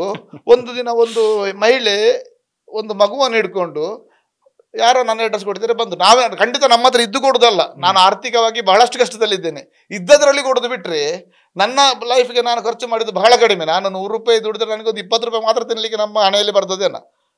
ಬಂದುಕೊಂಡು ಬರುವಾಗ ನನ್ನ ದೋಸ್ತ ಕೃಷ್ಣ ಅಂತ ಒಬ್ಬರಿಗೆ ಸಿಕ್ಕಿದ್ಲು ಅವಳು ಕೃಷ್ಣ ನನಗೆ ಫೋನ್ ಮಾಡಿ, ನನ್ನ ಬಹಳ ಆತ್ಮೀಯ ಮಿತ್ರ ಅವರು, ವಿಶ್ವಣ್ಣ ಹೀಗೀಗ ಒಂದು ಹೆಂಗಸು ಬಂದಿದ್ದಾಳೆ, ತುಂಬ ವೀಕ್ ಇದ್ದಾಳೆ, ನೋಡ್ಲಿಕ್ಕೆ ಆಗೋದಿಲ್ಲ, ಒಂಚೂರು ನಿಮ್ಮ ಹೆಸರು ಹೇಳ್ತಿದ್ದೆ, ಒಂಚೂರು ಬರ್ತೀರಾ? ನಾನು ಹೇಳಿದೆ ನಾನೀಗ ಹೊರಗಡೆ ಇದ್ದೇನೆ, ಮರ ಒಂದು 200 ರೂಪಾಯಿ ಕೊಡು, ಮತ್ತೆ ನಾನು ನಿಮಗೆ ಕೊಡ್ತೇನೆ ಅಂತ. ಇಲ್ಲ ನೀವು ಒಂಚೂರು ಬರಲೇಬೇಕು, ನೋಡ್ಲಿಕ್ಕೆ ಆಗುದಿಲ್ಲ ಹೇಳಿದ್ರು. ಅವ್ರಿಗೆ ಒಂದು ಸಣ್ಣ ಮಗು ಕೂಡ ಉಂಟು, ಪುಟ್ಟ ಒಂದು ಹೆಣ್ಣು ಮಗು ಉಂಟು ಹೇಳಿದ್ರು. ಮತ್ತೆ ನಾನು ಹೋಗಬೇಕಾದ್ರೆ ಅವಳು ಕಾಪುನಿಂದ ಬಂದದ್ದು, ಈಗೀಗ ಪರಿಸ್ಥಿತಿ, ಅವಳು CA ಕ್ಯಾನ್ಸರ್ ಪೇಷಂಟ್, ಮಗು ಆವಾಗ 4ನೇ ಕ್ಲಾಸ್ನ ಹುಡುಗಿಯನ್ನು ಹಿಡ್ಕೊಂಡು, ನನಗೆ ಎಲ್ಲ ಕಡೆ ಒಂದು ಹೆಲ್ಪೇ ಇಲ್ಲ, ನನಗೆ ಯಾರೋ ನಿಮ್ಮ ಹೆಸರು ಹೇಳಿದ್ರು ಬಂದಿದ್ದೇನೆ ಅಣ್ಣ, ಒಂದು ಹೆಲ್ಪ್ ಮಾಡಿ. ಆಗ ಅವಳು ನೋಡ್ಲಿಕ್ಕೆ ಆಗುದಿಲ್ಲ, ಎಲುಬು ಚರ್ಮ 2 ಉಂಟು. ಮತ್ತೆ ಅವಳ ಹತ್ರ ನಾನು ಹೇಳಿದೆ, ನೀನು ನಾಳೆ ಒಂದು ರಿಕ್ಷಾ ಮಾಡ್ಕೊಂಡು ಅಂಬಲ್ಪಾಡಿ ದೇವಸ್ಥಾನಕ್ಕೆ ಬಾ, ಅಲ್ಲಿಯೇ ನನ್ನ ಹತ್ರ ಆದಷ್ಟು ನಿಮಗೆ ಕೊಡ್ತೇನೆ ಹೇಳಿದೆ. ನಾನೊಂದು 25,000 ರೂಪಾಯಿ ಅವಳಿಗೆ ಕೊಟ್ಟಿದ್ದೇನೆ. ಕೊಟ್ಟದನ್ನು ಮತ್ತೆ ನಮಗೆ ಮಾಧ್ಯಮದವರು ತುಂಬ ಉಪಕಾರ, ನಿಮ್ಮ TV ಮಾಧ್ಯಮ ಇರ್ಬೋದು, ಪತ್ರಿಕೆ ಮಾಧ್ಯಮ ಇರ್ಬೋದು, ತುಂಬ ಉಪಕಾರ ಮಾಡಿದ್ದಾರೆ. ಮರು ದಿವಸ ಮಾಧ್ಯಮ ಪತ್ರಿಕೆಯಲ್ಲೆಲ್ಲ ಅದು ಸ್ಟೋರಿ ಬಂತು. ಅವಳಿಗೆ ಅವಳ ಅಕೌಂಟಿಗೆ ಒಂದು 3 ಲಕ್ಷದಷ್ಟು ಹಣ ಬಿತ್ತು. ಮತ್ತೆ ಅವಳಿಗೆ ಟ್ರೀಟ್ಮೆಂಟ್, ಅವಳ ಸಂಪೂರ್ಣ ಅವರ ಪಬ್ಲಿಕ್ ಎಲ್ಲ ಬಂದು ಕೆಲವರು ನೋಡಿ, ನೀನು ಹೇಗೂ ಬದುಕುವುದಿಲ್ಲ, ನಿನ್ನ ಮಕ್ಕಳ ನಮಗೆ ಕೊಡು ಅಂತ ಎಷ್ಟೋ ಜನ ಬಂದು ಕೇಳಿದ್ದಾರೆ ನೋಡಿ. ಅವಳಿಗೆ ಇರುವತ್ತು ಸಾಂತ್ವನ ಮಾತು ಹೇಳೋದು ಬಿಟ್ಕೊಂಡು ಮಕ್ಕಳನ್ನು ಕೊಡು ಅಂತ ಆಯ್ತಲ್ಲ. ಅವಳ ಗಂಡ ಆ ಹೊತ್ತಿಗೆ ಏನ್ ಮಾಡಿದ್ದಾನೆ, ಇವಳಿಗೆ ಕ್ಯಾನ್ಸರ್ ಅಂತ ಇವಳನ್ನು ಬಿಟ್ಟು ಬೇರೆ ಕಡೆ ಹೋಗಿದ್ದಾನೆ ಗಂಡ. ಇಲ್ಲೇ ಪರಿಸ್ಥಿತಿ ನೋಡಿ, ಮಕ್ಕಳು 2 ಇದ್ದಾರೆ, ಒಂದು ಹುಡುಗ. ಕಡೆಗೆ ನಾನು ಎಲ್ಲ ಕೊಟ್ಟ ಕೂಡಲೇ ಅವಳು ಯಾವ ಹೆಣ್ಣು ಮಗುವೆ ಇವಳದ್ದು ಸೇವೆ ಮಾಡಿ ಅವಳು ಹುಷಾರಾಗಿ ಬಂದ್ಲು. ಮತ್ತೆ ಆ ಸಮಯದಲ್ಲಿ ಬಂದ ಕೂಡಲೇ ಕಾಪುವಿನಲ್ಲಿ ಜನರೆಲ್ಲ ಅವರಿಗೆ ಹೆಲ್ಪ್ ಮಾಡಿದ್ರು. ಒಬ್ರು ಮನೆ ಕಟ್ಟಿ ಕೊಟ್ರು, ಒಬ್ರು ಕರೆಂಟ್ ಹಾಕಿ ಕೊಟ್ರು. ಪಾಪ ನಮ್ಮ ಲೀಲಾಧರ ಶೆಟ್ಟಿ ಈಗ ನಮ್ಮೊಂದಿಗಿಲ್ಲ, ಅವ್ರು ಅದನ್ನು ನೋಡಿದ ಕೂಡಲೇ ನನಗೆ ಫೋನ್ ಮಾಡಿದ್ರು, ವಿಶ್ವ ಅವರ ಮನೆಗೆ ನಾನು ಕರೆಂಟ್ ಹಾಕುವ ವ್ಯವಸ್ಥೆ ಮಾಡ್ತೇನೆ ಹೇಳಿದ್ರು. 1 ವಾರದೊಳಗೆ ಹಾಕಿಸಿ ಕೊಟ್ಟಿದ್ದಾರೆ ನೋಡಿ. ಒಳ್ಳೆಯವರು ಬದುಕಲಿಕ್ಕೆ ಕಾಲ ಇಲ್ಲ ಹೇಳೋದಕ್ಕೆ ಲೀಲಾಧರ ಶೆಟ್ರು ಇವತ್ತು ಎಂತ ಪುಣ್ಯಾತ್ಮ ಅವರು. ಅವರನ್ನು ನೋಡಿ ಸಹ ನಾನು ತುಂಬಾ ಕಲ್ತಿದ್ದೇನೆ. ಆಯ್ತು ನೋಡಿ, ಅವಳು ಟ್ರೀಟ್ಮೆಂಟ್ ಎಲ್ಲ ಆಗಿ ಹುಷಾರಾಗಿ ಇವತ್ತಿಗೆ ಮಗಳು 2nd PUC ಇದ್ದಾಳೆ, ಇವಳು ಒಂದು ಕಡೆಯಲ್ಲಿ ಕೆಲಸ ಮಾಡ್ತಾ ಇದ್ದಾಳೆ, ಆರೋಗ್ಯವಾಗಿದ್ದಾಳೆ. ಯಾಕಂದ್ರೆ ಅವತ್ತೇ ಅವಳು, ನಾವೊಂದು ಏನೋ ನನ್ನ ಕೈಯಿಂದ 25,000 ಹೋಗಿರ್ಬೋದು, ಮಾಧ್ಯಮದವರ ಮುಖಾಂತರ ಒಂದು ಅದು ಉಪಕಾರದಲ್ಲಿ ಅವಳ ಲೈಫೇ ಬಂತಲ್ಲ. ಲೈಫ್ನೊಟ್ಟಿಗೆ ಅವಳೊಟ್ಟಿಗೆ 2 ಮಕ್ಕಳು ಕಲಿತಾ ಇದ್ದಾರಲ್ಲ, ಇದ್ರ ಮಕ್ಕಳ ಗತಿ ಏನಾಗ್ತಿತ್ತು. ಅಲ್ಲಿ ಒಂದು ಮತ್ತೊಂದು ರೋಚಕ ಕಥೆ ಅಂತ ನಾನು ಹೇಳಿದೆ ನೋಡು, ನೀನು ಈಗೆಲ್ಲ ಹುಷಾರಲ್ಲ ಆದ್ಮೇಲೆ ನಿನ್ನ ಗಂಡನದ್ದು ಅಡ್ರೆಸ್ ಎಲ್ಲ ಇದ್ರೆ ಕೊಡು, ನಾನು ಸಾಂತ್ವನ ಕೇಂದ್ರದಿಂದ ಖರ್ಚು ಏನಾದ್ರು ಸರಿ ಮಾಡುವಂತ. ಅವಳು ಹೇಳಿದ್ಲು, ದಯಮಾಡಿ ಬೇಡ ಅಣ್ಣ, ಯಾಕಂದ್ರೆ ನನ್ನ ಇಂಥ ಪರಿಸ್ಥಿತಿಯಲ್ಲಿ ಅವ ಬಿಟ್ಟು ಹೋದವ ಪುನಃ ಬಂದ್ರೆ ಅವನಿಗೆ ಹೆಂಡತಿ ಮಗಳು ಬೇರೆ ಎಂಬುದಂತ ಪ್ರಶ್ನೆ ಇರುವುದಿಲ್ಲ, ಅಂತ ಕಟುಕ ಅವ ನೋಡಿ. ಅವ ಹೇಳಿ ಸರಿಯೇ, ಅವ್ರು ಎಷ್ಟು ದಿವಸ ಬದುಕ್ತಾರೆ ಅಣ್ಣ, ಅದೆಲ್ಲ ಅವರಿಗೆಲ್ಲ ಒಳ್ಳೇದ. ಸ್ವಲ್ಪ ದಿವಸದಲ್ಲಿ ಅವ ಆಕ್ಸಿಡೆಂಟ್ ಆಗಿ ತೀರಿಯೋದ. ಯಾಕಂದ್ರೆ ನಮ್ಗೆ ನಾವು ಇಷ್ಟೆಲ್ಲ ಕೆಲಸ ಮಾಡ್ಬೇಕಾದ್ರೂ ಕೂಡ ನಮ್ಮ ಸಾಂತ್ವನ ಕೇಂದ್ರ ಇರ್ಬೋದು, ಮಹಿಳಾ ಸಹಾಯವಾಣಿ ಇರ್ಬೋದು, ಸಖಿ ಸೆಂಟರ್ ಇರ್ಬೋದು, ಹಿರಿಯ ನಾಗರಿಕ ಸಹಾಯವಾಣಿ ಇರ್ಬೋದು, ಪೊಲೀಸ್ ಇಲಾಖೆ ಇರ್ಬೋದು, ಜಿಲ್ಲಾ ಆಸ್ಪತ್ರೆ ಇರ್ಬೋದು, ನಮ್ಮ ಹೈಟೆಕ್ ಆಸ್ಪತ್ರೆ ಇರ್ಬೋದು. ಎಷ್ಟೋ ಜನ ನಾನು ಹೈಟೆಕ್ ಆಸ್ಪತ್ರೆಯಲ್ಲಿ ಫ್ರಾಕ್ಚರ್ ಆದವರನ್ನೆಲ್ಲ ಹಾಕಿ ಉಮೇಶ್ ಪ್ರಭು ಡಾಕ್ಟರ್ ಬಹಳಷ್ಟು ಉಪಕಾರ ಮಾಡಿದ್ದಾರೆ. ಮತ್ತೆ ಎಲ್ಲಕ್ಕಿಂತ ಮಿಗಿಲಾಗಿ ಡಾಕ್ಟರ್ PV ಭಂಡಾರಿ ಅವರು, ನಮ್ಮ ಪಾಲನ ದೇವರು. ನಾನು ಇಷ್ಟು ಮಹಿಳೆಯರನ್ನು, ಅಸಹಾಯಕರನ್ನು, ಮನೋನೊಂದವರನ್ನು ಹಾಕುವಾಗ ನಮಗೆ ಒಂದು ಧೈರ್ಯ ಅವರು ಇದ್ದಾರೆ ಅಂತ ತುಂಬ ಉಪಕಾರ ಮಾಡಿದ್ದಾರೆ. ಅವರೆಲ್ಲರ ಒಂದು ಮತ್ತೆ ಸಮಾಜದ ಅದೆಷ್ಟೋ ಜನರ ಒಂದು ಆಶೀರ್ವಾದ ಮತ್ತು ನಮ್ಮೊಟ್ಟಿಗೆ ಬಂದವರ ಜೊತೆಗೆ ಇಷ್ಟೆಲ್ಲ ಕೆಲಸ ಕಾರ್ಯಗಳಾಗಿದೆ. ಇದಿಷ್ಟು 2 ಉದಾಹರಣೆ ಸಕಾರಾತ್ಮಕ. ಇನ್ನೊಂದು ನಕಾರಾತ್ಮಕ ಹೇಳ್ಬೇಕಾದ್ರೆ ಬಹಳ ಬೇಸರ ಆಗ್ತದೆ. ಆದ್ರೂ ಒಂದು ಉದಾಹರಣೆ ಸಮಾಜಕ್ಕೆ ಬೇಕು ಅದು ಬೇಕು ಬೇಕು ಬೇಕು. ಒಂದು ದಿವಸ ಅವಿನಾಶ್ ರೇ 1 ಗಂಟೆ ಹೊತ್ತಿಗೆ ಮಧ್ಯೆ ನಾನು ಬರ್ಬೇಕಾದ್ರೆ ನಾನು ಬೈಕಲ್ಲಿ ಬರ್ತಾ ಇದ್ದೇನೆ. ಹೈವೇಲಿ ಬರ್ತಾ ಇರ್ಬೇಕಾದ್ರೆ ಒಂದು ಬೈಕಿನಲ್ಲಿ ಒಂದು ಯುವಕ ಬಹಳ ಸ್ಪೀಡ್ ಅಲ್ಲಿ ಬಂದ ಒಂದು ಕಾರಿಗೆ ಹೊಡೆದ ಬಿದ್ದ. ಕಾರು ಮಂಗಳೂರು ರಿಜಿಸ್ಟ್ರೇಷನ್ ಇದ್ದು. ಕಾರಣ ಅವನದು ಏನೂ ತಪ್ಪಿಲ್ಲ, ಇವನ ಸ್ಪೀಡ್. ಇವ ಎಂತ ಮಾಡಿದ, ಬಿದ್ದವನ ನಾನು ಎತ್ತಿಕೊಂಡು, ಅಯ್ಯೋ ನನಗೆ ಎಂತಾದ್ರೂ ತೊಂದ್ರೆ ಅಲ್ಲ, ನನ್ನ ಅಣ್ಣನ ಬೈಕ್ ಇದು, ನನ್ನ ಅಣ್ಣನ ಬೈಕ್, ಅವನಿಗೆ ಅಂತ ಒಂದೊಮ್ಮೆ ಶಾಕ್ ಆಗಿ ಒಂದೊಮ್ಮೆ ಕಾನ್ಸಿಯಸ್ ಹೋದಾಗೆ ಹೊಡೆದ. ಅವನಿಗೆ ಬೈಕಿನ ಬಗ್ಗೆ ಜಾಸ್ತಿ ಮತ್ತೆ ಕಾನ್ಸಿಯಸ್ ಅಂದ್ರೆ ಯಾವಾಗ ಒಂದು ಆಕ್ಸಿಡೆಂಟ್ ತೊಂದರೆ ಆದಾಗ ಪ್ರಥಮ ಚಿಕಿತ್ಸೆ ಹೇಳುವಂತದ್ದು ಅವರನ್ನು ಸಮಾಧಾನ ಪಡಿಸುವಂತ, ಸಮಾಧಾನ ಪಡಿಸಿ ಧೈರ್ಯ ಬಂದ್ರೆ ಎಷ್ಟೋ ಜನ ಧೈರ್ಯ ಕುಗ್ಗಿಯೇ ಹಾರ್ಟ್ ಅಟ್ಯಾಕ್ ಸತ್ತವರಿದ್ದಾರೆ. ಈಗ ನಾನು ಮತ್ತೊಂದು ಹೇಳ್ತೇನೆ, ನಾವಿನ ಹೆಸರು ದೊಡ್ಡ ವಿಚಾರ ಇದು. ಇವತ್ತು ಎಷ್ಟೋ ಜನ ಹಾರ್ಟ್ ಅಟ್ಯಾಕ್ ಆಗಿ ಸತ್ತಿದ್ದಾರೆ ಅಂತ ನಾವು ಹೇಳ್ತೇವಲ್ಲ, ಆ ಹಾರ್ಟ್ ಅಟ್ಯಾಕಿಗೆ ಕಾರಣ ಇನ್ನೊಬ್ಬನದ್ದು ಕೊಲೆಗಾರ ಆದ್ರೂ ಆಗ್ಬೋದು. ಎಷ್ಟೋ ಜನರ ಸಾವಿಗೆ ಕಾರಣ ಯಾರದೋ ಒಂದು ಕಿರುಕುಳವ, ತೊಂದರೆಯೋ, ಕಷ್ಟವ, ಅಥವಾ ಕೆಲವರ ಹಿಂಸೆಯ ಉಂಟಲ್ಲ, ಇವತ್ತು ಎಷ್ಟೋ ಜನ ಸಾಯ್ತಾ ಇದ್ದಾರೆ. ಇದು ಸಮಾಧಾನ ಮಾಡಿದ್ರೆ ಬದುಕ್ತೇವೆ ನಾವು, ಆದಷ್ಟು ಉದಾಹರಣೆ ನಮ್ಮ ಹತ್ರ ಉಂಟು. ನಾವು ನೋಡ್ತೇವೆ ಹೃದಯ ಸ್ತಂಭನ ಆಯ್ತು, ಹಾರ್ಟ್ ಅಟ್ಯಾಕ್ ಸತ್ತ ಅಂತ. ಆ ಹಾರ್ಟ್ ಅಟ್ಯಾಕ್ ಹೇಳುವಂಥದ್ದು ಕೊಲೆ ಅಂತ ಹೇಳ್ಬೋದು. ಅದು ಯಾರಿಗೆ ಗೊತ್ತಿರುವುದಿಲ್ಲ. ಕೆಲವರ ಹಿಂಸೆಯಲ್ಲಿ ಉಂಟಲ್ಲ, ಕೆಲವರು ನರ್ವಸ್ ಆಗಿ ಹೋಗ್ತಾರೆ, ಕೆಲವರು ಸ್ಟ್ರೋಕ್ ಬಂದು ಹೋಗ್ತಾರೆ, ಬಿ ಪಿ ಏರಿ ಹೋಗ್ತದೆ. ಈಗ ನಮಗೆ ಸಿಟ್ಟು ಬಂದಾಗ ನಮ್ಮ ಬಿ ಪಿ ಏರ್ತದೆ ಇಲ್ವಾ? ಯಾವುದೋ ಒಂದು ಅಪಮಾನ ಆದಾಗ ಬಿ ಪಿ ಏರ್ತದೆ ಇಲ್ವಾ? ಅದರಲ್ಲಿ ಎಷ್ಟೋ ಜನ ಸತ್ತವರಿದ್ದಾರೆ. ಸತ್ತದಕ್ಕೆ ಉಂಟಲ್ಲ ಇಂಡೈರೆಕ್ಟ್, ಅದು ಮಾತ್ರ ಯಾರಿಗೂ ಗೊತ್ತಿಲ್ಲ. ಅವನೇ ಆ ನೋವನ್ನು ತಿಂದು ಸತ್ತ, ಕೆಲವರ ಹಿಂಸೆಯಿಂದ ಸತ್ತ, ಕೆಲವರಿಗೆ ಬ್ಲ್ಯಾಕ್ ಮೇಲ್ ನಲ್ಲಿ ಸತ್ತರು. ಕೊಲೆ ಬೇರೆ, ಸುಸೈಡ್ ಬೇರೆ, ಸಾಯುವುದು ಬೇರೆ.